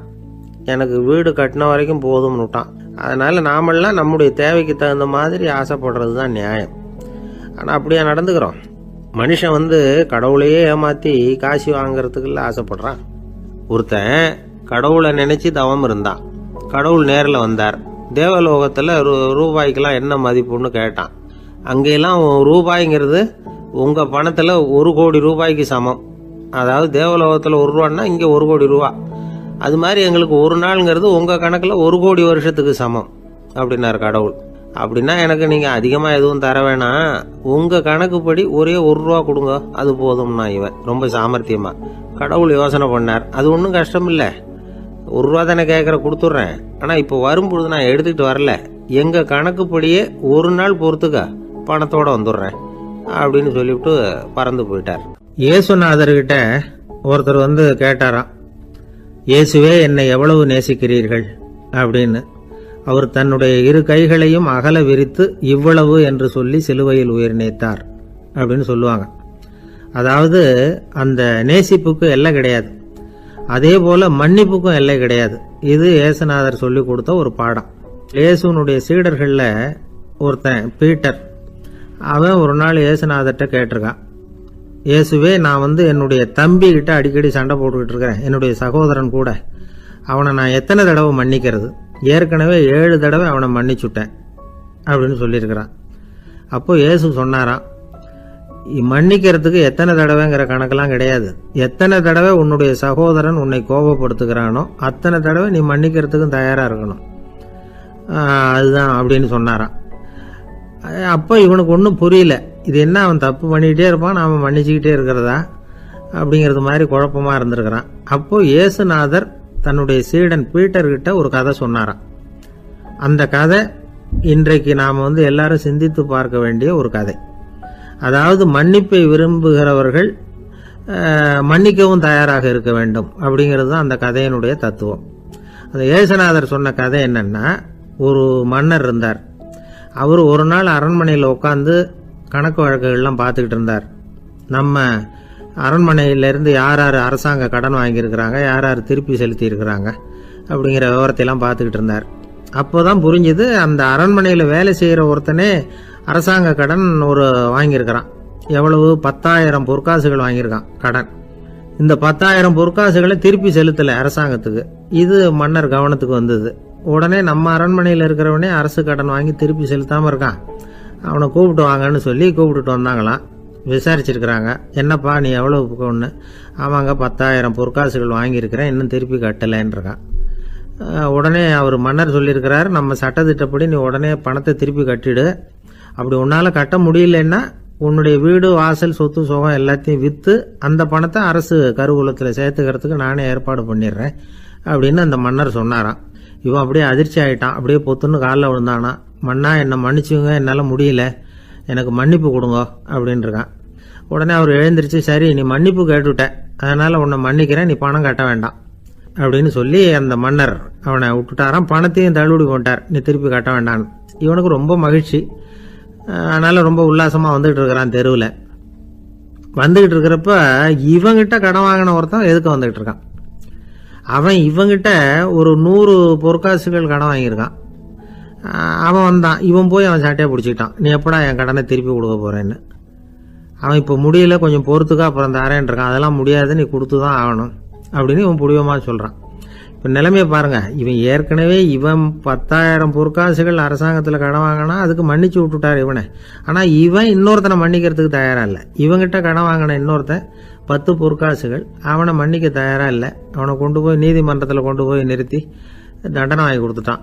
நீதிபதி என்ன சொன்னார், அந்த இவன் வாங்கின பொற்காசுகளை திருப்பி கட்டுற வரைக்கும் ஜெயிலில் இருக்கணுங்கிறது தீர்ப்பு. ஆனால் உடனே அரசர் காதில் வந்து விழுந்தது. சொல்லிட்டாங்க, உங்ககிட்ட மன்னிப்பு வாங்கிட்டு போனானே ஒருத்தன், அவன் இன்னொருத்தனை மன்னிக்கிறதுக்கு தயாராக இல்லை, அவனை கொண்டு போய் ஜெயிலில் அடைச்சிட்டான் அப்படின்னு. உடனே மன்னர் பார்த்தார், இவனை மறுபடியும் கூப்பிட்டு வர சொன்னார். தபரப்பா, நான் உன்னை மன்னிச்சு விட்டேன், ஆனால் நீ இன்னொருத்தனை மன்னிக்கிறதுக்கு தயாராக இல்லை, அதனால் என்னுடைய தீர்ப்பையும் மாத்துறேன், நீயும் அரசு கடன் தீர்ற வரைக்கும் ஜெயிலில் தான் இருக்கணும் அப்படின்னு சொல்லி ஜெயிலுக்கு அனுப்பிச்சிட்டாராம். இப்படி ஒரு கதையை இயேசுநாதர் தன்னுடைய சீடருக்கு சொன்னதாக ஒரு வரலாறு. அது என்ன, அதுலேருந்து நாம் புரிந்து கொள்ள வேண்டியதுன்னா, நாம் மன்னிக்கப்படணும்னு நாம் விரும்புகிறோம்னா நாம் இன்னொருத்தரை மன்னிக்கிறதுக்கு தயாராக இருக்கணும். அதனால் நாம் இன்னொருத்தரை யாரையும் மன்னிக்க மாட்டோம், ஆனால் என்ன இன்னொருத்தரை மன்னிக்கணும் அப்படிங்கிறது மாதிரி செய்யக்கூடாதுன்னு சொல்லுவாங்க. அது மாதிரி நாம் இப்போ இது தப்பாக புரிஞ்சுக்கிறவங்களும் இருக்கிறாங்க. பாவம் மன்னிப்புங்கிறதுலாம் எதுக்குன்னா, அதாவது மறுபடியும் பாவம் செய்யாமல் இருக்கிறதுக்காக தான். அதான் மன்னிக்கிறாரே அப்படிங்கிறதுக்காக மறுபடியும் பாவம் பண்ணிகிட்டு இருக்கிறது இல்லை. அதான் ஒருத்தர் கேட்டாராம், பாவத்திலேருந்து மன்னிப்பு கிடைக்கணும்னா நீ என்ன செய்யணும் அப்படின்னு கேட்டிருக்காரு. அது அவன் சொல்லியிருக்கிறான், நான் முதல்ல பாவம் செய்யணும், அப்போ தானே மன்னிப்பு கிடைக்கும் அப்படின்னு நானா. இப்படிப்பட்டவர்கள் தான் இன்றைக்கி உலகத்தில் அதிகமாக இருக்கிறாங்க. அதனால் இந்த மன்னிப்பின் மகத்துவங்கிறது இயேசுநாதர்கிட்டேருந்து தான் நாம் புரிஞ்சுக்கணும். அந்த இயேசு சொன்ன அந்த மன்னிக்கிற மனோபாவம் இருந்தால் இன்றைக்கி உலகம் பூராவும் அமைதி பூங்காவாக இருக்கும். அதில் ஒன்றும் ஆச்சரியமே இல்லை, அதில் ஒன்றும் சந்தேகமும் இல்லை. அதனால் மன்னிக்கிற மனோபாவத்தை நாம் எல்லாரும் நமக்குள்ளே வளர்த்து கொள்ள வேண்டும் அப்படிங்கிறது தான் நாம் இன்றைக்கு எல்லோரும் சிந்தித்து பார்க்க வேண்டிய ஒரு செய்தி. என்ன சார், உங்கள் பையன் என்ன செஞ்சுக்கிட்டு இருக்கிறான் இப்போ அப்படின்னு கேட்டார் ஒருத்தர். அடிக்கடி கண்ணாடி முன்னாடி நின்று அழகு பார்த்துக்கிட்டு இருக்கிறான் சார் அப்படின்னாரு அப்பா. இளம் பருவம் இப்படி தான் இருக்கும், அதையெல்லாம் சாதாரணமாக நினச்சிடாதீங்க அப்படின்னாரு அவர். என்ன சார் சொல்கிறீங்க, கண்ணாடி முன்னாடி நின்றுக்கிட்டு நேரத்தை வீணாக்கிக்கிட்டு இருக்கான், அதை ஒரு பெரிய விஷயமா நான் நினைக்கணுமா அப்படின்னாரு இவர். இளம் பருவத்தில் இளைஞர்களுக்கும் சின்ன பொண்ணுங்களுக்கும் அடிக்கடி கண்ணாடியில் பார்க்கணும்னு தோணும். அது வெறுமனே அழகு பார்க்கறது மட்டும் இல்லை, அவங்க தங்களையே தேடி கண்டுபிடிக்கிற ஒரு முயற்சி அது. இது ஒரு மனோதத்துவ விளைவு. இது வரைக்கும் சின்ன பிள்ளையா இருந்துட்டோம், இனிமேல் நாமளும் மற்றவங்க மாதிரி மனிதர்கள் தான் அப்படிங்கிற உணர்வு அவங்களுக்கு வருது. தங்களோட முகம் எப்படி இருக்குது, அழகு எப்படி இருக்குது, உடம்பு நேரம் எப்படி இருக்குது, முடி எப்படி இருக்குது அப்படிங்கிறதையெல்லாம் கண்டுபிடிக்கிறாங்க. அதுக்கப்புறம் இன்னொரு ஆணோ பொண்ணோ தன்னை கவனிக்கணும் அப்படின்னு நினைக்கிறாங்க. இதெல்லாம் மனோதத்துவ உண்மைகள், இதெல்லாம் இயற்கை. இதை பார்த்துட்டு பெற்றவங்க பிள்ளைங்க கெட்டு போட்டாங்க அப்படின்னு நினைக்கக்கூடாது, அவங்கள திட்டிகிட்டே இருக்கக்கூடாது. இன்னைக்கு பல குடும்பங்களில் இதுதான் நடந்துகிட்டு இருக்குது. மனுஷ வாழ்க்கையிலேயே இப்படியும் இல்லாத அப்படியும் இல்லாத ஒரு பருவம் இளம் பருவம். 13லேருந்து 19 வயசுக்கு உட்பட்ட ஆண்கள் பெண்கள் இந்த வகையை சேர்ந்தவங்க, டீனேஜ் குரூப். இவங்களை சின்னவங்கன்னு நினச்சிட முடியாது, பெரியவங்கன்னு நினச்சிட முடியாது. இவங்க ரொம்ப சென்சிட்டிவ். சமூகம் நினச்சா இவங்களை நல்லவங்களாகவும் ஆக்கலாம், கெட்டவங்களாகவும் ஆக்கலாம். கொஞ்சம் அக்கறை எடுத்துக்கிட்டால் பெரிய பெரிய மேதைகளையும் விஞ்ஞானிகளையும் உருவாக்கலாம். ஆனால் நடக்கிறது என்ன தெரியுமா, அநேகமாக இவங்களை யாருமே சரியாக புரிஞ்சுக்கிறது இல்லை, இவங்களை சரியாக நடத்துறதும் இல்லை. இது வரைக்கும் நாம் சொல்கிறத கேட்டுக்கிட்டு இருந்தான், இப்போல்லாம் அவன் இஷ்டத்துக்கு நடக்க ஆரம்பிச்சுட்டான் அப்படின்னு வருத்தப்படுற பெற்றோர்கள் அதிகம். இது வருத்தப்படுற விஷயம் இல்லை, சந்தோஷப்பட வேண்டிய விஷயம். உங்கள் புள்ள சொந்தமாக யோசிக்க ஆரம்பிக்கிறதும் நடந்துக்க ஆரம்பிக்கிறதும் ஒரு தப்பான விஷயமா? அவன் கடைசி வரைக்கும் உங்கள் பேச்சையே கேட்டுக்கிட்டு இருக்கணுங்கிறது என்ன நியாயம்? இன்னைக்கு இளைஞர்களை பெரியவங்க தப்பாக புரிஞ்சுக்கிட்டு தவறாக நடத்துறதுனால தான் அவங்களுக்கு வெறுப்பு, எரிச்சல், மனக்கசப்பு எல்லாம் உண்டாகுது. பெற்றவங்க சரியாக மதிக்கிறது இல்லை அப்படிங்கிற ஒரே காரணத்தினாலேயே வீணாக போகிற பிள்ளைங்க இன்னைக்கு அதிகம். சரி, பெற்றவங்களுக்கு இன்னைக்கு என்னதான் புத்தி சொல்ல வர்றீங்க அப்படின்னு கேட்குறீங்களா? நாம் எதையும் சொல்ல வரல. ஆனால் அது சம்பந்தமான சில நிபுணர்கள் சொல்லியிருக்கிறத உங்கள் காதில் போட்டு வைக்கலாம். அது என்னன்னா, பிள்ளைங்க கிட்ட அன்பு செலுத்துங்க. குழந்தையா இருந்தப்போ எவ்வளவு பாசமாக இருந்தீங்க, வளர வளர அதை ஏன் குறைச்சிக்கிறீங்க? பெற்றவங்களின் அன்பான வார்த்தைகளுக்கு ஏங்குறவங்க தான் இன்றைய இளைஞர்கள். அவங்க எதை சொன்னாலும் அதை அக்கறையாக காது கொடுத்து கேளுங்க, அலட்சியப்படுத்தாதீங்க. அவங்க விரும்புறது உங்ககிட்ட இருந்து ஒரு மதிப்பு, மரியாதை, அங்கீகாரம், இவ்வளவுதான். அவங்க அவங்களாவே முடிவுகள் எடுக்கட்டும், அதுக்கு நீங்கள் உதவியா இருங்க, அது போதும். மற்றவங்க முன்னாடி, முக்கியமாக அவங்க நண்பர்கள் முன்னாடி அவங்கள பற்றி மட்டமாக பேசாதீங்க. அவங்கக்கிட்ட பொய் சொல்லக்கூடாது. நீங்கள் சொன்னது பொய்ன்னு தெரிஞ்சு போச்சுன்னா உங்கள் பேரில் அவங்களுக்கு இருக்கிற மதிப்பு போயிடும், நம்பிக்கை போயிடும். அவங்களுக்கு முன்னாடி நீங்கள் சண்டை போடக்கூடாது. உங்கள் பிள்ளைய எப்பவும் இன்னொரு பிள்ளையோட ஒப்பிட்டு பேசுகிற வேலையே வேணாம். கூட பிறந்த மற்றவங்களோட கூட ஒப்பிடக்கூடாது. இப்படி செஞ்சால் அவன் உங்ககிட்டையும் பிரியமாக இருக்க மாட்டான், அவங்ககிட்டையும் பிரியமாக இருக்க மாட்டான். புள்ள எங்கே போகிறான், என்ன பண்ணுறான் அப்படின்னுலாம் துப்பறிஞ்சிக்கிட்டு இருக்கக்கூடாது. இளைஞர்கள் தனிமையை விரும்புகிறவங்க. அவங்கள பெட்டியில் வச்சு மூடி பாதுகாக்கணும்னு நினைக்கக்கூடாது. அவங்கள எப்படி பாதுகாக்கிறது அப்படிங்கிறது அவங்களுக்கே தெரியும். உங்கள் புள்ள எப்படி நடந்துக்கணும்னு நீங்கள் எதிர்பார்க்குறீங்களோ அது மாதிரி நீங்கள் நடந்து காட்டுங்க, அது போதும். ஒரு வீட்டில் அப்பாவும் அம்மாவும் பேசிக்கிட்டு இருக்கிறாங்க. என்னங்க, நம்ம பொண்ணு பெரியவளாயிட்டா, அடிக்கடி கண்ணாடி முன்னாடி போய் நின்றுக்கிட்டு இருக்கிறா, சீக்கிரமாக ஒரு பையனை பார்த்து கல்யாணத்தை முடிக்காம இப்படி மசன்னு கல் மாதிரி உட்காந்துருக்குறீங்களே அப்படின்னு சத்தம் போட்டாங்க. அந்த அம்மா, அவசரப்படாத, பார்க்கறதுக்கு கண்ணுக்கு அழகா லட்சணமா புத்திசாலியா ஒரு பையன் கிடைக்க வேணாமா, அதுதான் பார்த்துக்கிட்டு இருக்கிறேன் அப்படின்னாரு அப்பா. இதுக்கு அந்த அம்மா சொல்றாங்க, எங்க அப்பா இப்படியெல்லாம் நினைச்சுக்கிட்டு இருந்திருந்தா எனக்கு கல்யாணமே ஆயிருக்காது தெரியுமா அப்படின்னாங்களாம். ஒரு வயசான அம்மா தெரு வழியா போயிட்டு இருந்தாங்க. அவங்க கையில் என்னத்தையோ வச்சுக்கிட்டு அதை அடிக்கடி பார்த்துக்கிட்டே இருந்தாங்க. ஒருத்தன் மெதுவாக அவங்கக்கிட்ட போய் கையில் இருக்கிறது என்ன அப்படின்னு எட்டி பார்த்தா அவங்க கையில் 4 பல்லு இருந்துதான். இவன் ஆச்சரியமாக அந்த அம்மாவை பார்த்தான். ஏம்மா, உனக்கு என்ன பைத்தியமா, ஏது இந்த பல்லு, இதை என்னத்துக்காக கையில் வச்சுக்கிட்டு அலைஞ்சிக்கிட்டு இருக்கிற அப்படின்னு கேட்டிருக்கான். அதுக்கு அந்த அம்மா விவரம் சொல்ல ஆரம்பித்தாங்களாம். இதை பாருப்பா, எனக்கு ஒரு மகன் இருந்தான், அவனை ரொம்ப செல்லமாக வளர்த்தேன். அவனை தரையிலேயே நடக்க விடுறதில்ல, எப்பவும் தூக்கி வச்சுக்கிட்டு இருப்பேன். அவன் நல்லா பெரியவனாகி பள்ளிக்கூடம் போகிறப்ப கூட அவன் புஸ்தக மூட்டையை நான் தான் சுமந்துக்கிட்டு போவேன். பார்க்குறவங்க கூட கேலி பண்ணுவாங்க, ஏம்மா படிக்க போகிறது நீயா உன் பிள்ளையான்னு கேட்பாங்க. அவன் இன்னைக்கு எவ்வளவோ பெரிய மனுஷன் ஆகிட்டான், வெளிநாட்டில் பெரிய உத்தியோகத்தில் இருக்கான். சமீபத்தில் இங்கே வந்துட்டு போனான். ஒரு நாள் ஏதோ கோபத்தில் என்ன அரைஞ்சுட்டான். அப்போ இந்த 4 பல்லும் கீழே விழுந்துட்டுது. இன்னமும் கூட விழுந்திருக்கும், ஆனால் பல்லு தான் இல்லை. என் புள்ள அரைஞ்சதுனால விழுந்த பல்லு இல்லையா அது, அதனால் இதை எப்பவும் என் கையிலேயே வச்சுக்கிட்டு ஆசையோடு பார்த்துக்கிட்டு இருக்கிறேன். அவன் தான் வெளிநாட்டுக்கு போட்டான், அவனை பார்க்க முடியாத ஏக்கத்தை நான் இந்த பல்லை பார்த்து போக்கிக்கிறேன் அப்படின்னு நாங்களாம் அந்த அம்மா. இந்த கதை எதுக்காகன்னா, தாய் அன்பு அப்படிங்கிறது எப்படிப்பட்டதுங்கிறத புரிஞ்சுக்கிறதுக்காக. கல்யாணம் ஆனதுக்கு அப்புறம் தாயை மறந்து விடுறவங்க எத்தனை பேர் இந்த உலகத்தில், அவங்க காதில் வேணுங்கிறதுக்காக தான் இந்த தகவல். ஆனால் ஒரு விஷயம் மட்டும் நல்லா புரிஞ்சுக்கணும், தாயை மதிக்க தெரிஞ்சவங்க தான் இன்றைக்கி வாழ்க்கையில் எல்லா விதத்துலேயும் முன்னுக்கு வந்திருக்கிறாங்க. வேணும்னா விசாரித்து பார்த்துங்க. இன்னொரு அம்மா இருந்தாங்க. அவங்க தினமும் ஒரு கோயிலுக்கு வருவாங்க. சாமியை பார்த்து, கடவுளே நான் இறந்து போனால் நரகத்துக்கு போகணும் அப்படின்னு வேண்டிக்குவாங்களாம். எல்லாரும் சொர்க்கத்துக்கு போகணும்னு தானே கடவுள்கிட்ட வேண்டிக்குவாங்க. இந்த அம்மா தினம் நான் நரகத்துக்கு போகணும் அப்படின்னு வேண்டிக்கிறாங்க. அங்கேருந்து அர்ச்சகருக்கு இது சந்தேகம். ஒரு நாள் அதை நேரடியாகவே அவங்கக்கிட்ட கேட்டுவிட்டார். அதுக்கு அந்த அம்மா பதில் சொன்னாங்களாம், ஐயா, எனக்கு கல்யாணம் ஆகி ரொம்ப நாள் வரைக்கும் குழந்தை பாக்கியம் இல்லாமல் இருந்தது. கோயில் குளம் எல்லாம் சுற்றி வந்தேன். ரொம்ப நாள் கழித்து ஒரு குழந்தை பிறந்தது, ஆண் குழந்தை. அவனை நான் ரொம்ப செல்லம் கொடுத்து வளர்த்தேன். அதோட விளைவு என்ன ஆச்சுன்னா, அவன் ரொம்ப மோசமாக ஆயிட்டான். கெட்ட பழக்க வழக்கம்லாம் கற்றுக்கிட்டான். அவன் இறந்து போனால் நிச்சயம் அவனுக்கு நரகம்தான் கிடைக்கும். அந்த அளவுக்கு கெட்டவன் அவன். அப்படிப்பட்ட காரியங்கள்லாம் பண்ணிகிட்ருக்கான், எனக்கு தெரியும். இவனுக்காக நரகத்தில் கூட யாரும் தயவு காட்ட மாட்டாங்க, தாட்சண்யம் காட்ட மாட்டாங்க. அதனால் இவனுக்கு முந்தி நான் இறந்து நரகத்துக்கு போயிட்டா அங்கே இவனை கவனிச்சிக்கலாமே, இவனுக்கு பணியோட செய்யலாமேன்னு பார்க்குறேன் அப்படின்னு நாங்களாம். அதனால தான் நான் நரகத்துக்கு போகணும்னு தினம் ஆண்டவனை வேண்டிகிட்டு இருக்கிறேன் அப்படின்னு கண்கலங்கி அந்த அம்மா சொன்னாங்களாம். அதுதான் தாய் உள்ளம்ங்கிறது. தாயின் பெருமையை சரியாக உணர்ந்துட்டா அவங்களுக்கு எப்பவும் எந்த கஷ்டமும் வராது. இது ஏதோ உபதேசத்துக்காக சொல்கிற வார்த்தை இல்லை, உண்மையான வார்த்தை. இந்த விவரத்தையெல்லாம் நண்பர் ஒருத்தர்கிட்ட சொல்லிக்கிட்டு இருந்தேன். அவர் கொஞ்ச நாள் கழித்து என்னை தேடி வந்தார். அவர் கையிலேயே 4 பல்லு வச்சுருந்தார். என்னங்க ஆச்சு, ஏதுங்க அந்த பல்லு அப்படின்னு விசாரித்தோம். உங்கள் உபதேசத்தை கேட்டுட்டு இந்த உலகத்தில் எல்லாரையும் தாயாக நினைக்க ஆரம்பிச்சிட்டேன். ஒரு அம்மாவை கடத்தரில் பார்த்து தாயேன்னு கூப்பிட்டேன். அவங்க உடனே பலார்னு என்னை அரைஞ்சிட்டாங்க. பல்லு விழுந்துட்டுது. அதை தான் பொறுக்கி எடுத்துக்கிட்டு நேராக உங்களை தேடி வந்துக்கிட்டு இருக்கிறேன்னார். தாயேன்னு தானே கூப்பிட்டீங்க, அதுக்கு ஏன் அரைஞ்சாங்க அப்படின்னு கேட்டோம். நான் தாயேன்னு கூப்பிட்டது அவங்க காதில் நாயேன்னு விழுந்துட்டு தான், அதுதான் இப்படி ஆயிட்டுது அப்படின்னார். ஒரு ஆஃபீஸில் வேலை பார்க்குற ஒருத்தர் ஏதோ தப்பு பண்ணிவிட்டார். உடனே மேல் அதிகாரி அவரை கூப்பிட்டு அனுப்புனார். நீ செஞ்சது தப்புன்னார் கோபமாக. இது ஒரு ரகம். சில அதிகாரிகள் இப்படி நீங்கள் செஞ்சது தப்புன்னு சொல்கிறதில்ல, நீங்கள் செஞ்சது சரி அப்படின்னு சொல்கிறதில்ல. எப்படி சொல்லுவாங்கன்னா, நீங்கள் செஞ்சது சரியில்லைன்னு நான் நினைக்கிறேன் அப்படின்னு சொல்லுவாங்களாம்.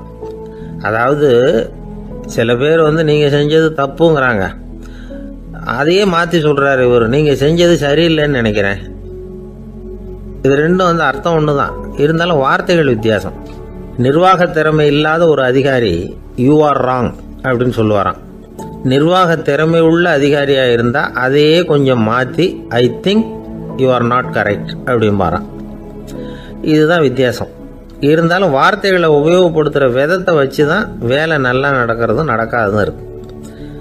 விவரம் தெரிஞ்சவங்க என்ன சொல்கிறாங்க தெரியுமா? Be a leader not a boss அப்படிங்கிறாங்க.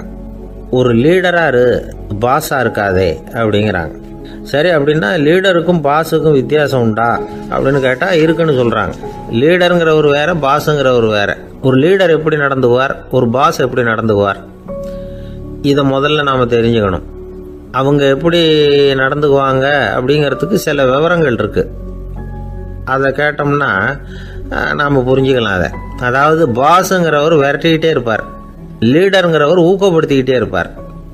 நாளைக்கு சாயந்தரத்துக்குள்ளே அந்த வேலையை செஞ்சு முடிக்கலைன்னா தொலைச்சி விடுவோம் தொலைச்சி அப்படிம்பார் அவர். இவர் எப்படி சொல்லுவார்னா, இது வரைக்கும் நீங்கள் செஞ்சுருக்கிற வேலை ரொம்ப அற்புதம் அப்படிம்பார். பாஸுங்கிறவர் அதிகாரத்தை நம்பி செயல்படுறவர், லீடருங்கிறவர் நல்லெண்ணத்தை நம்பி செயல்படுறவர். நம்மக்கிட்ட அதிகாரம் இருக்குது, பவர் இருக்குது, அதனால் காரியத்தை சாதிச்சுடலாம் அப்படின்னு நினைக்கிறவர் அவர். மற்றவங்க கிட்ட ஒரு நல்ல அபிப்பிராயத்தை சம்பாதிச்சுக்கிட்டு அது மூலமாக காரியங்களை சாதிக்கிறவர் இவர். பாஸுங்கிறவர் பயத்தை உண்டு பண்ணுவார், லீடருங்கிறவர் அன்பை பரவ செய்வார்.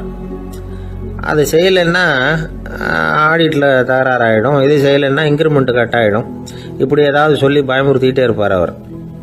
இவர் அப்படி இல்லை. உடம்பு இப்படி இருக்குது, வீட்டில் எல்லோரும் சௌக்கியமாக இருக்கிறாங்களா, ஆஃபீஸில் எல்லாம் வசதியாக இருக்குதா, நான் ஏதாவது உதவி செய்யணுமா அப்படின்னு அன்புக்கு முக்கியத்துவம் கொடுப்பார். பாஸுங்கிறவர் எதுக்கு எடுத்தாலும் நான் சொல்லிகிட்டு இருப்பார், லீடருங்கிறவர் நாமன்னு சொல்லிகிட்டு இருப்பார்.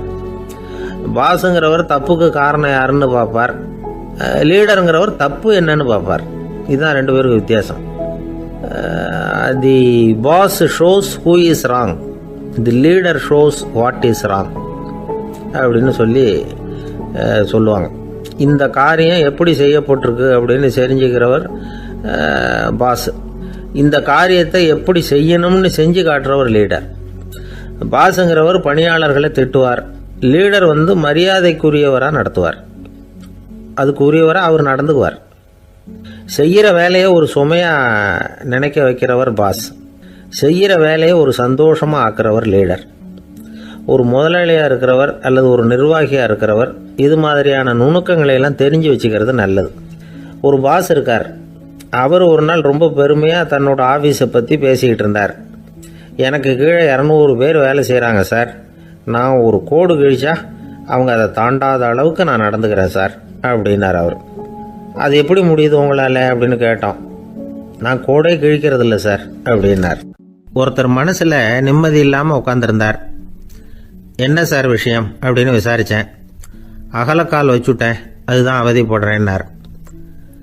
விவரமாக சொல்லுங்கன்னு. வீடு கட்டணும்னு ஆரம்பித்தேன், வேலை பாதியிலேயே நிற்கிது, கையில் பணம் இல்லை அப்படின்னார். இது மாதிரி ஆசாமிகள் பல பேரை நீங்கள் பார்த்துருக்கலாம். இவங்கெல்லாம் சுலபமாக மன அழுத்தத்துக்கு ஆளாயிடுறாங்க. மன உளைச்சல், அதாவது ஸ்ட்ரெஸ் அப்படின்னு சொல்கிறோமே, அதுக்கு அடிப்படையான சில காரணங்கள் உண்டு. அதாவது மிகையாக திட்டமிடுதல் அப்படிங்கிறதும் ஒரு முக்கியமான காரணம். நடைமுறை சாத்தியம் என்னங்கிறத மனசில் வச்சுக்கிட்டு எந்த திட்டத்தையும் தீட்டணும், அப்போ தான் அது சரியாக வரும். ரெண்டாவது காரணம் என்ன தெரியுமா? ஒரே நேரத்தில் பல்வேறு செயல்களில் ஈடுபடுறது. தொலைபேசியில் பேசிக்கிட்டே கையில் இருக்கிற கடிதத்தை படிச்சுக்கிட்டே எதிரில் உட்காந்துக்கிட்டு இருக்கிறவருக்கும் அப்பப்போ பதில் சொல்லிக்கிட்டு மனசில் பல்வேறு சிந்தனைகளை அப்படியே ஓட விட்டுக்கிட்டு இருக்கிறது, இதுவும் மன அழுத்தத்தை உண்டாக்குது. மூணாவது காரணம், எதிலேயும் வெற்றி மட்டும் எதிர்பார்க்குற ஒருதலை பட்சமான ஆர்வம். நாம் தொட்டதெல்லாம் வெற்றியாகவே முடியணும் அப்படின்னு எதிர்பார்க்குறவங்க ஏதாவது ஒன்றில் தோல்வியை கண்டால் தோண்டு போயிடுறாங்க. எப்படியும் முடியலாம்ங்கிற எண்ணம் ஏற்கனவே நமக்குள்ளே இருந்துட்டுதுன்னா அந்த அவஸ்தை வராது. அதனால் அதுவும் நம்ம வளர்த்து கொள்ள வேண்டிய ஒரு குணம். மன உளைச்சல் ஏற்படுறதுக்கு இன்னொரு காரணம், எதையும் வேகமாக செஞ்சுடணும் அப்படிங்கிற துடிப்பு. அந்த துடிப்பே மனசை அழுத்த ஆரம்பிச்சிடும். எந்த ஒரு காரியத்திலையும் தாமதமோ இடையூறோ ஏற்பட்டால் அதை பொறுத்துக்கிற மனப்போக்கம் வேணும். அது இல்லாதவங்க அழுத்தத்துக்கு ஆளாயிடுறாங்க.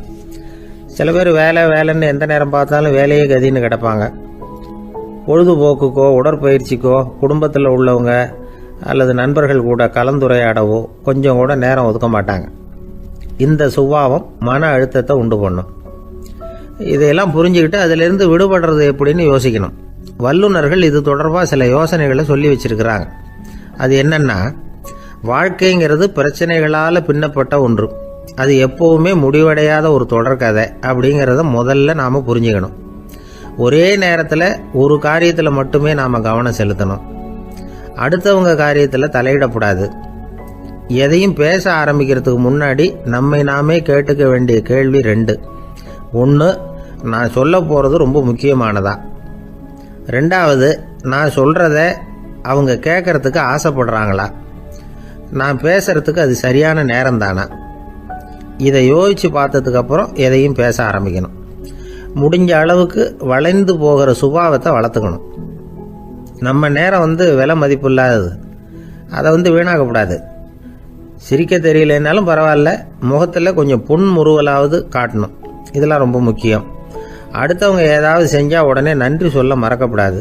தினமும் கொஞ்சம் நேரத்தை தனிமையில் செலவு பண்ணணும். மன உளைச்சலிருந்து விடுபடுறதுக்கு 3 முக்கிய வழிகள் சொல்கிறாங்க. அதை சுருக்கமாக ரெட் அப்படின்னு சொல்கிறாங்க. RED ஆங்கில எழுத்தில். அந்த முதல் எழுத்து R, அது என்னென்னா ரிலாக்ஸேஷன், அதாவது இடை ஓய்வு. 2வது E எக்ஸர்சைஸ், உடற்பயிற்சி. 3வது டயட், திட்டமிட்ட உணவு முறை. அதனால் தியானம், மூச்சு பயிற்சி இதெல்லாம் இந்த இடை ஓய்வுக்கு வழிகள். எந்த வேலையையும் தொடர்ந்து செய்யக்கூடாது. எல்லார்கிட்டையும் கலகலப்பாக பழகணும். மாதத்துக்கு ஒரு நாளாவது குடும்பத்தோடு வெளியில் போயிட்டு வரணும். சுலபமான உடற்பயிற்சிகளை செய்யலாம். உடற்பயிற்சிங்கிறது நமக்காக நாம் செய்கிற ஒரு நீண்டகால முதலீடு அப்படின்னு சொல்லுவாங்க.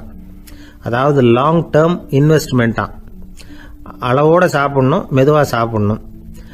இதெல்லாம் கொஞ்சம் மனசில் வச்சுக்கிட்டு நடந்துக்கிட்டால் மகிழ்ச்சியாக வாழலாம். சில பேர் சாப்பாட்டு விஷயத்தில் ரொம்ப அக்கறை எடுத்துக்கிறது உண்டு. ஒரு குண்டு ஆசாமி சாப்பிட உக்காந்தார். முதல்ல ஒரு மாத்திரை சாப்பிட்டார். எதுக்குன்னு கேட்டோம். பசி எடுக்கிறதுக்குன்னார். சாப்பிட்டு முடித்தார். பிறகு மறுபடியும் ஒரு மாத்திரை சாப்பிட்டார். இது எதுக்குன்னு கேட்டோம். சாப்பிட்டது ஜீரணமாகறதுக்கு அப்படின்னார். என் நண்பர் ஒருத்தர் ஆழ்ந்த சிந்தனையில் இருந்தார். என்ன யோசனை பண்ணுறீங்கன்னு கேட்டேன். தலைவர் ஆகணும்னு பார்க்குறேன், அதுதான் என்ன வழின்னு யோசிச்சுக்கிட்டு இருக்கேன்னார். நான் கூட அது மாதிரி யோசித்து பார்த்தேன். அதுக்கப்புறம் அந்த யோசனையை கை விட்டுட்டேன் அப்படின்னோம். ஏன்னு கேட்டார். அதுக்கான தகுதிகள் நமக்கு இல்லைங்கிறது புரியுது. அது நமக்கு புரியறத விட நம்ம விட மற்றவங்களுக்கு நல்லா புரிஞ்சு போச்சு. அதனால் பேசாமல் கம்முன்னு இருந்துடுறது தான் நல்லது அப்படின்னோம். தலைவர் ஆகிறதுக்கு தகுதிகள் வேற உண்டோ அப்படின்னு கேட்டார். அவர் யதார்த்தமாக தான் கேட்குறார். நாங்கள் உடனே எங்ககிட்ட இருந்த ஒரு புத்தகத்தை எடுத்து அவர்கிட்ட கொடுத்தோம். படித்து பாருங்கன்னு. தலைவர் ஆகிறதுக்கு என்ன வழி அப்படிங்கிறத பற்றி அதில் போட்டிருக்கிறாங்க. முதல் வழி என்ன தெரியுமா? ஒரு 4 பேர் முன்னாடி இல்லைன்னா ஒரு கூட்டத்துக்கு முன்னாடி நீங்கள் பேச போகிறீங்க. அப்போ எப்படி ஆரம்பிக்கணும்னா, உண்மையான புகழ்ச்சி, நேர்மையான பாராட்டு இதோடு ஆரம்பிக்கணும். எடுத்ததுமே அது சரியில்லை இது சரியில்லைன்னு பேசிகிட்டு இருக்கக்கூடாது. மக்களை பார்த்து நீங்கள் தான் தப்பு பண்ணிவிட்டீங்க அப்படின்னு நேரடியாக சொல்லக்கூடாது. தவறு இருந்தாலும் அதை மறைமுகமாக ஏதாவது கதை சொல்லி அதிலிருந்து அவங்க புரிஞ்சுக்கிற மாதிரி செய்யணும். அடுத்தவங்க பண்ண தப்பு என்னன்னு அலசறதுக்கு முன்னாடி நீங்கள் பண்ணின தப்பு என்னங்கிறத பற்றியே பேசுங்க. எதுக்கும் நேரடியாக உத்தரவு போட்டுக்கிட்டு இருக்கக்கூடாது. இதை நீங்கள் செய்யணும் அப்படின்னு சொல்கிறதுக்கு பதிலாக நீங்கள் இப்படி செஞ்சால் எப்படி இருக்கும் அப்படின்னு கேள்வி மாதிரி கேட்கணுமா. இப்படி கேட்டால் அது உத்தரவு மாதிரி தெரியாதான். அடுத்தவங்க மரியாதையை காப்பாற்றுறது மாதிரி பேசணுமா. உங்கள் பேச்சு இன்னொருத்தரை அவமானப்படுத்துறது மாதிரி இருக்கக்கூடாதான். ஏன்டா இவங்கிட்ட போய் மாட்டிக்கிட்டோம்னு யாரும் நினச்சிடக்கூடாது. ஒவ்வொரு சின்ன வளர்ச்சியையும் பாராட்டணும். வெற்றி சாதாரணமாக இருந்தாலும் பாராட்டாமல் இருந்துடக்கூடாது. பாராட்டும் பொழுது தாராளமாக இருக்கணும். குறை சொல்லும் பொழுது கவனமாக இருக்கணும். வாய்க்கு வந்தபடி பேசிவிட்டா அதுக்கப்புறம் வகையாக மாட்டிக்கிட்டு முழிக்க வேண்டியிருக்கும். நீங்கள் பேசுறது இன்னொருத்தருக்கு ஒரு கௌரவத்தையும் மரியாதையும் உண்டு பண்ணுறது மாதிரி இருக்கணும். நீங்கள் பேசுறது அடுத்தவங்களுக்கு இருக்கிற கொஞ்ச நெஞ்ச மரியாதையும் எடுத்து விடுறது மாதிரி இருக்கக்கூடாது. உங்கள் பேச்சை கேட்டால் கேட்குறவங்களுக்கு ஒரு ஊக்கம் வரணும், உற்சாகம் வரணும். தவறு எதுவாக இருந்தாலும் அதை சுலபமாக திருத்திக்கலாம், சரி பண்ணிக்கலாங்கிறது மாதிரி இருக்கணும் உங்கள் பேச்சு. அடுத்தவங்களை சந்தோஷப்படுத்துங்க. உங்கள் யோசனையை கேட்டு நடந்துக்கிறதுனால அந்த சந்தோஷம் அவங்களுக்கு கிடைக்கணும். இந்த தகுதியெல்லாம் உங்ககிட்ட இருந்தால் நீங்கள் ஒரு சிறந்த தலைவராகலாம் அப்படின்னு அந்த புஸ்தகத்தில் போட்டிருக்கு. இந்த காலத்தில் தலைவர் ஆகிறதுக்கு வேறு சில தகுதிகள்லாம் கூட தேவைப்படுது. ஒரு புள்ள தன்னுடைய அப்பா கிட்ட, அப்பா உன்ன மாதிரியே நானும் அரசியலில் சேரணும், தலைவர் ஆகணும்னு ஆசைப்படுறேன், இன்னையிலேருந்து எனக்கு அரசியல் பாடம் கற்றுக் கொடு அப்படின்னு கேட்டிருக்கான். அவரும் சரின்னு சொல்லிவிட்டு ஒரு பெரிய ஏணியை எடுத்துகிட்டு வந்தாராம். ஒரு செவுத்தில் சாத்தினார். இந்த ஏணியில் ஏறி உயர போய் அங்கே பரன் மேலே இருக்கிற ஒரு புத்தகத்தை எடுத்துகிட்டு வாடான் இருக்கார். மகனை பார்த்து, அப்பா ஏணி ரொம்ப உயரமாக இருக்குது, நீ ஜாக்கிரதையாக இதை பிடிச்சிக்கோ, நான் ஏறி போகிறேன் அப்படின்னு நான் பையன். பயப்படாத, நான் பார்த்துக்கிறேன்னார் அப்பா.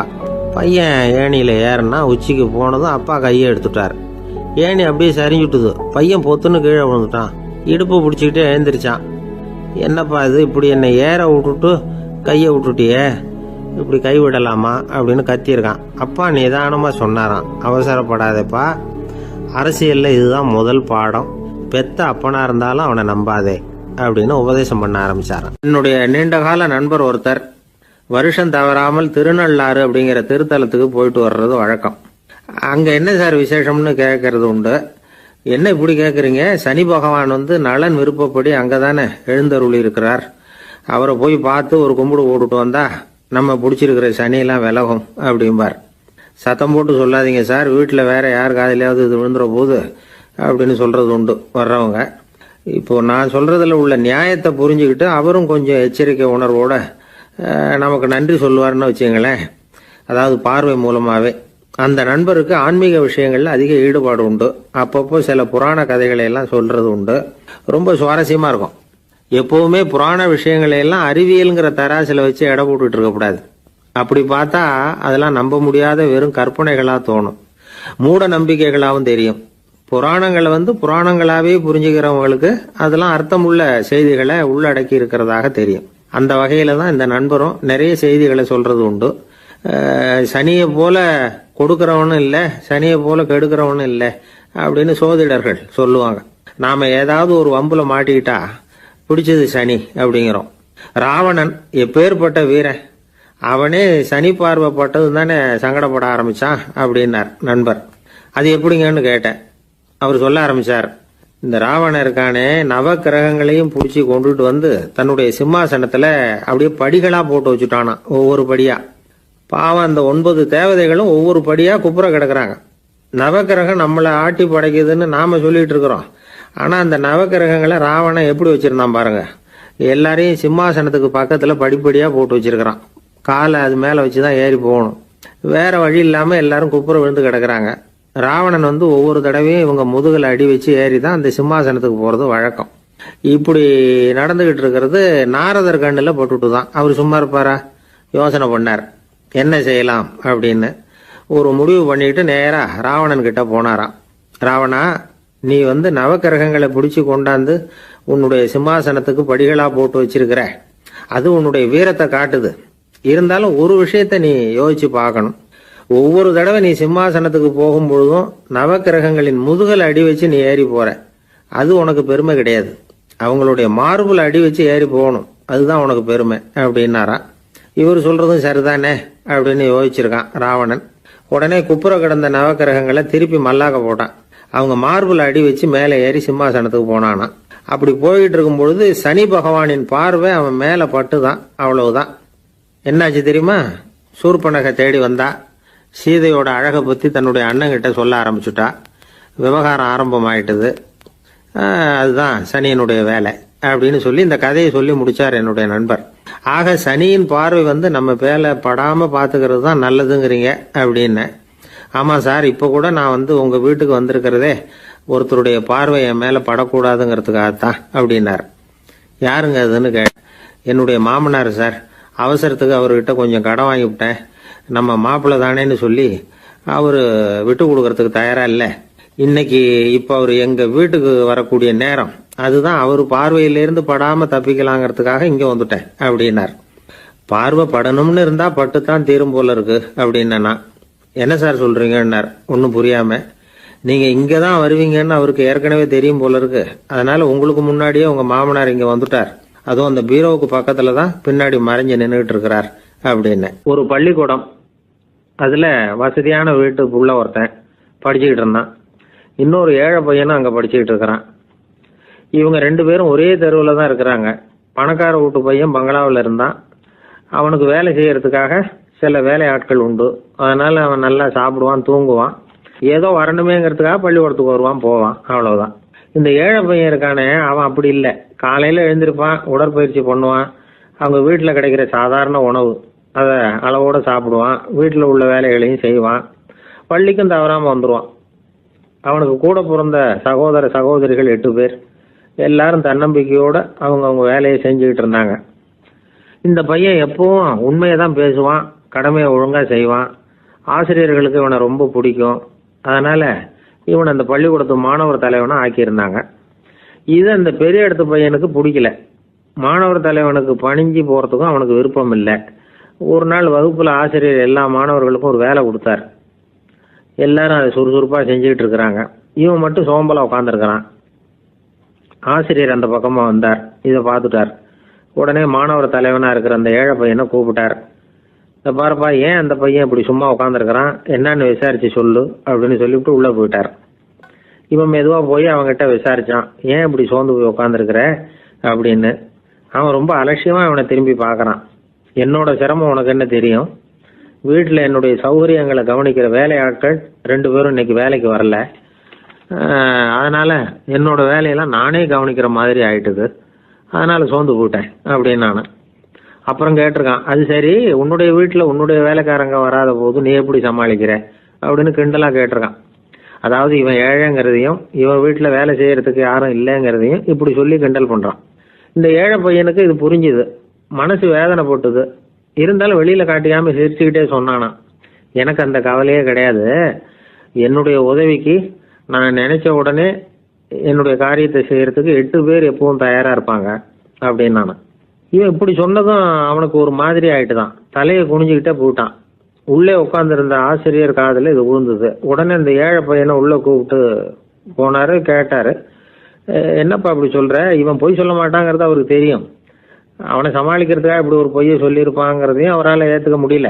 ஏன்பா, நீ நினைக்கிற காரியத்தை செய்ய 8 பேர் தயாரா இருக்கிறதா சொன்னியே, உன்னுடைய சகோதர சகோதரிகளை குறிப்பிட்டு அப்படி சொன்னியா அப்படின்னு கேட்டார்.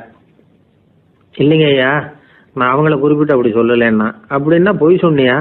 இந்த சின்ன விஷயத்துக்கு அப்படி பொய் சொல்லலாமான்னார். ஐயா, நான் பொய்யும் சொல்லலைன்னா. இவன் அப்படின்னா நீ சொன்னதுக்கு என்ன அர்த்தம்னார். இப்போ அந்த பையன் சொல்றான், ஐயா, நான் நினைக்கிறத செய்து முடிக்க என் கூட இருக்கிற அந்த 8 பேர் யாருன்னா 2 காலு, 2 கை, வாய், மூக்கு, கண்ணு, காது, ஆக மொத்தம் 8. இவங்க தான் அந்த வேலை ஆட்கள். நான் சொல்றதை செய்யறதுக்கு, நான் சொல்றதை கேட்கறதுக்கும் செய்யறதுக்கும் அவங்க எப்பவும் தயாரா இருக்காங்க.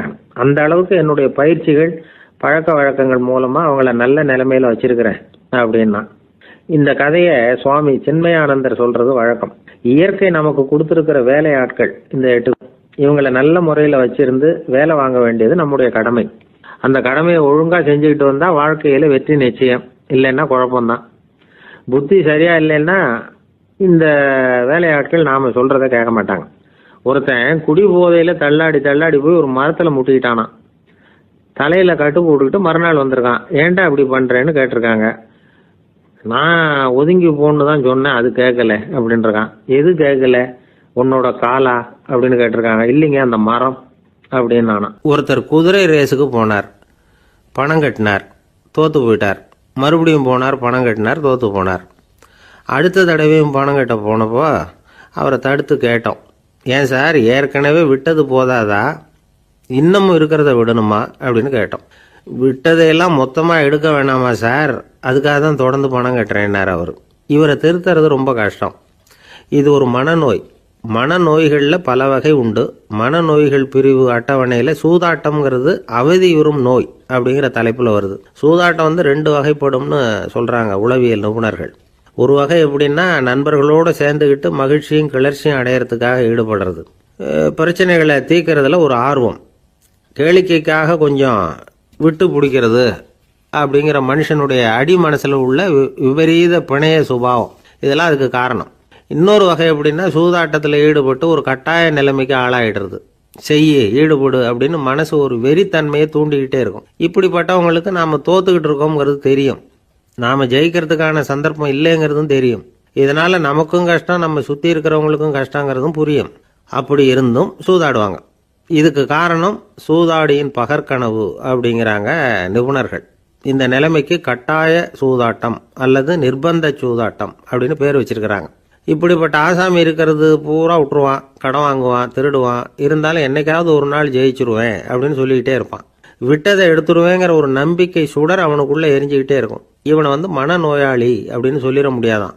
என்ன காரணம்னா, இது மாதிரி ஆளுங்க கிட்ட மன போராட்டமோ கவலையோ பதட்டமோ இருக்கிறது இல்லை. சில விசேஷமான குணங்கள் இவங்க கிட்ட உண்டு. எதிர்ப்பு உணர்ச்சி, சிறுபிள்ளைத்தனம், சட்ட திட்டங்களையும் சம்பிரதாயங்களையும் உட தெரியாத மனப்போக்கு, பொறுப்பில்லாத தன்மை, நெறி தவறி நடக்கிறது எல்லாம் இவங்ககிட்ட உண்டு. ஆனால் வெளிப்பார்வைக்கு ரொம்ப சிநேகமாக இருப்பாங்க, அன்பாக இருப்பாங்க. அப்படி இருக்கிறதாக காட்டிக்குவாங்க. ஆதாயம், சுயலாபம் இதெல்லாம் கருதி தான் பழகுவாங்க.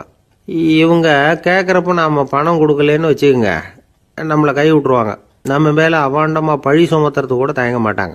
தங்களுடைய சூதாட்ட நடவடிக்கைகளுக்கு சாதகமான காரணங்களை சொல்லிகிட்டு இருப்பாங்க.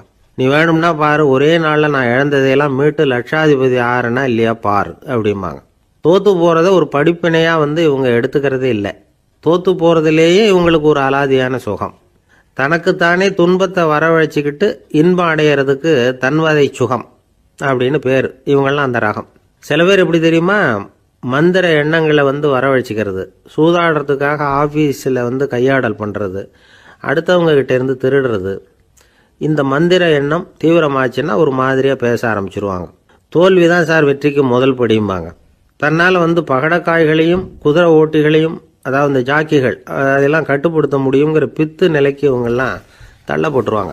சில சூதாடிகள் ஆராய்ச்சி பார்த்ததில் என்ன தெரிய வந்தது தெரியுமா, அவங்கெல்லாம் குழந்தை பருவத்தில் அன்புக்காக ஏங்கினவங்களாம், புறக்கணிக்கப்பட்டவங்களாம், உதவிகளை பெற முடியாதவங்க, இப்படிலாம் இருந்திருக்கிறாங்க. இவங்க வளர வளர மற்றவங்க சௌகரியம் பற்றி அக்கறை இல்லாதவங்களாக ஆயிடுறாங்க. அதிர்ஷ்ட தேவதை தன்னோடு இருக்கிறாங்க அப்படிங்கிற அசையாத நம்பிக்கை இவங்களுக்கு. இவங்களை திருத்துறது ரொம்ப கஷ்டம். அதனால் பந்தயம், சூதாட்டம் இது மாதிரியான விஷயங்களை விட்டு விலகியே இருக்கிறது தான் நமக்கு நல்லது.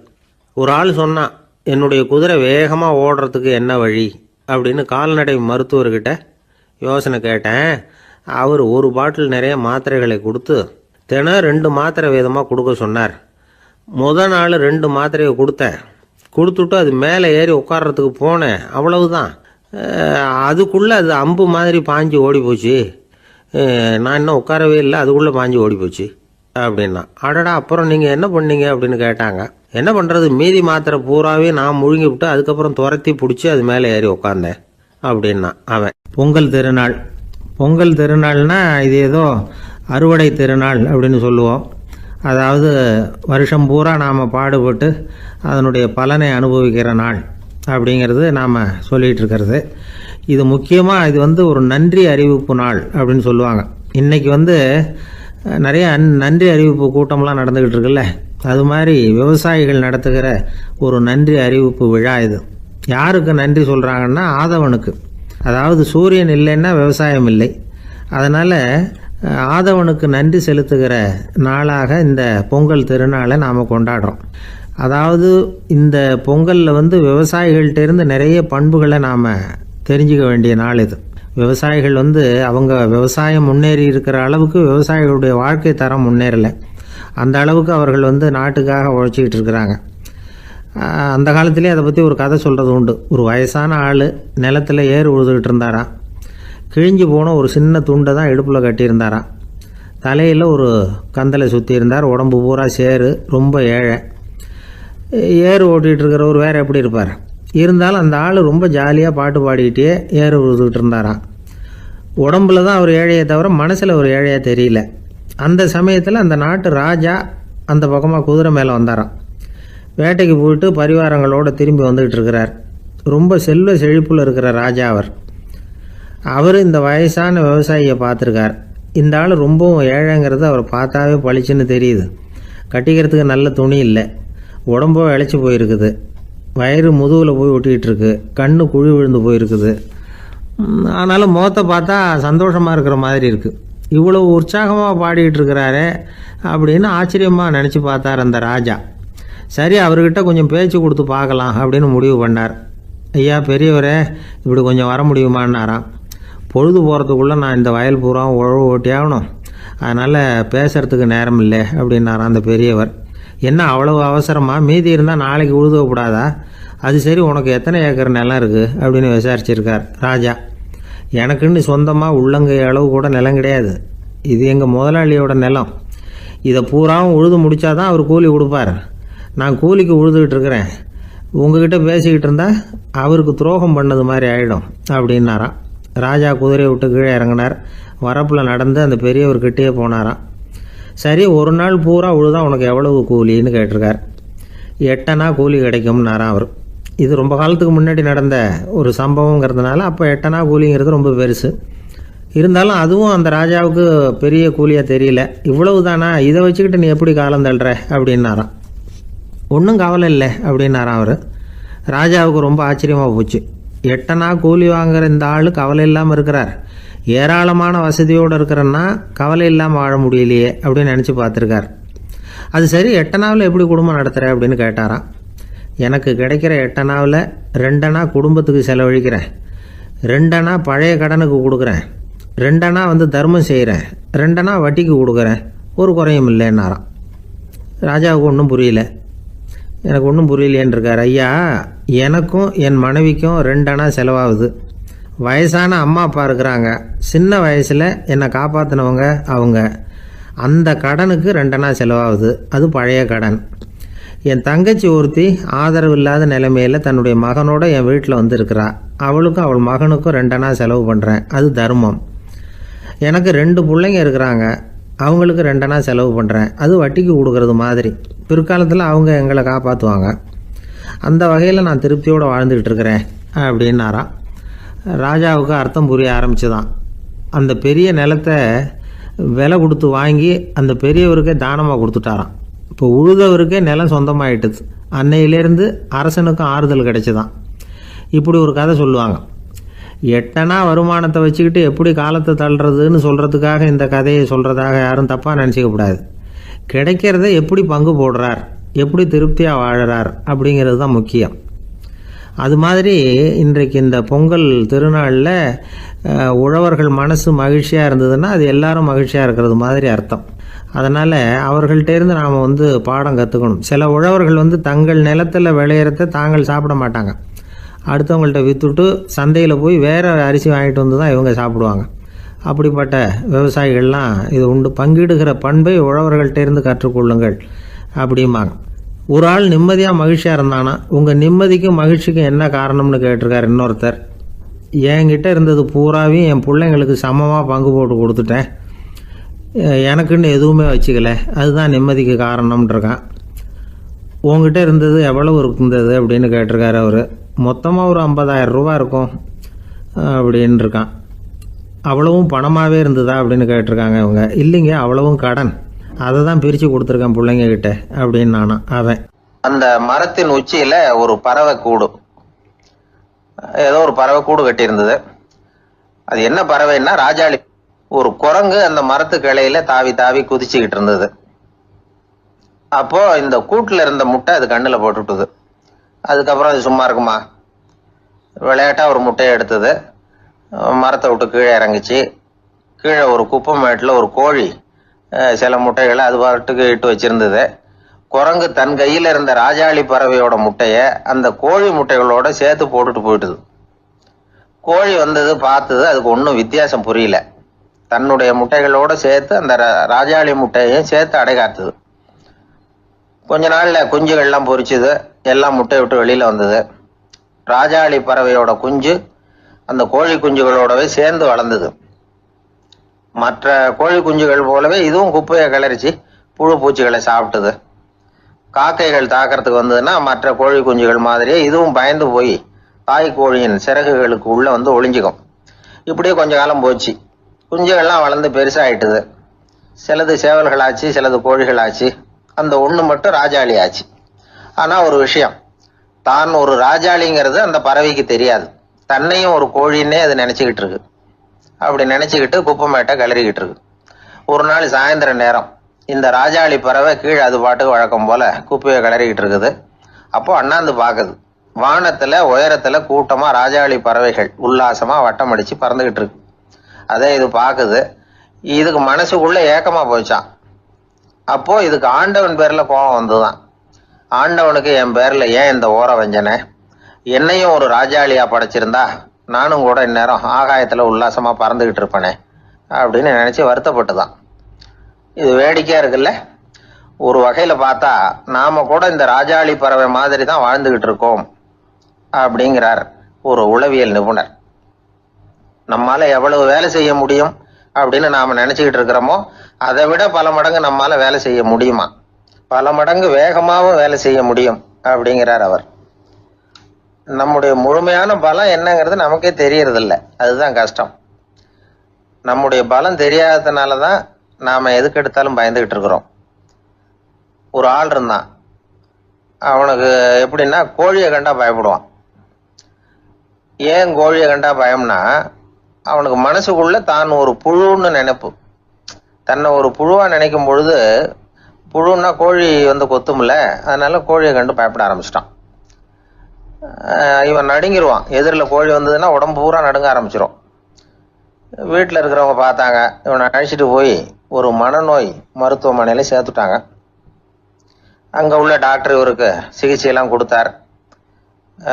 ஒரு வாரம் இவனை தங்க வச்சு வேண்டிய சிகிச்சையெல்லாம் கொடுத்து மன ரீதியாக அவனை மாற்றி, சரி இனிமே நீ வீட்டுக்கு போகலாம்னு சொல்லி அனுப்பி வச்சார். வீட்டுக்கு புறப்பட்டான்.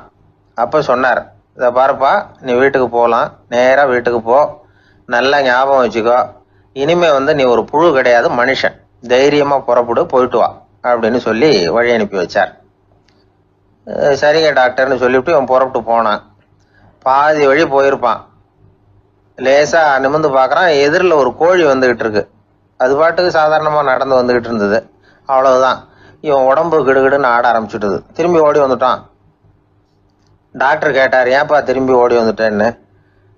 பாதி தூரம் போயிட்டேன் டாக்டர், எதிரில் ஒரு கோழி வந்துகிட்டு இருக்குது, அதான் பயமா இருந்தது வந்துட்டேன்னா. டாக்டருக்கு ஒரு மாதிரி ஆயிடுது. அவர் சொன்னார், இதை பாருப்பா, நான் தான் சொன்னேனே, நீ ஒரு புழு இல்லை, மனுஷன். இனிமே நீ புழு கிடையாது, நீ ஒரு மனுஷன். நீ ஒரு புழு இல்லைங்கிறது இன்னமும் உனக்கு புரியலையா அப்படின்னாரு டாக்டர். நான் புழு இல்லைங்கிறது எனக்கு தெரிஞ்சுட்டுது டாக்டர், இது அந்த கோழிக்கு தெரியுமான்னு தெரியலையே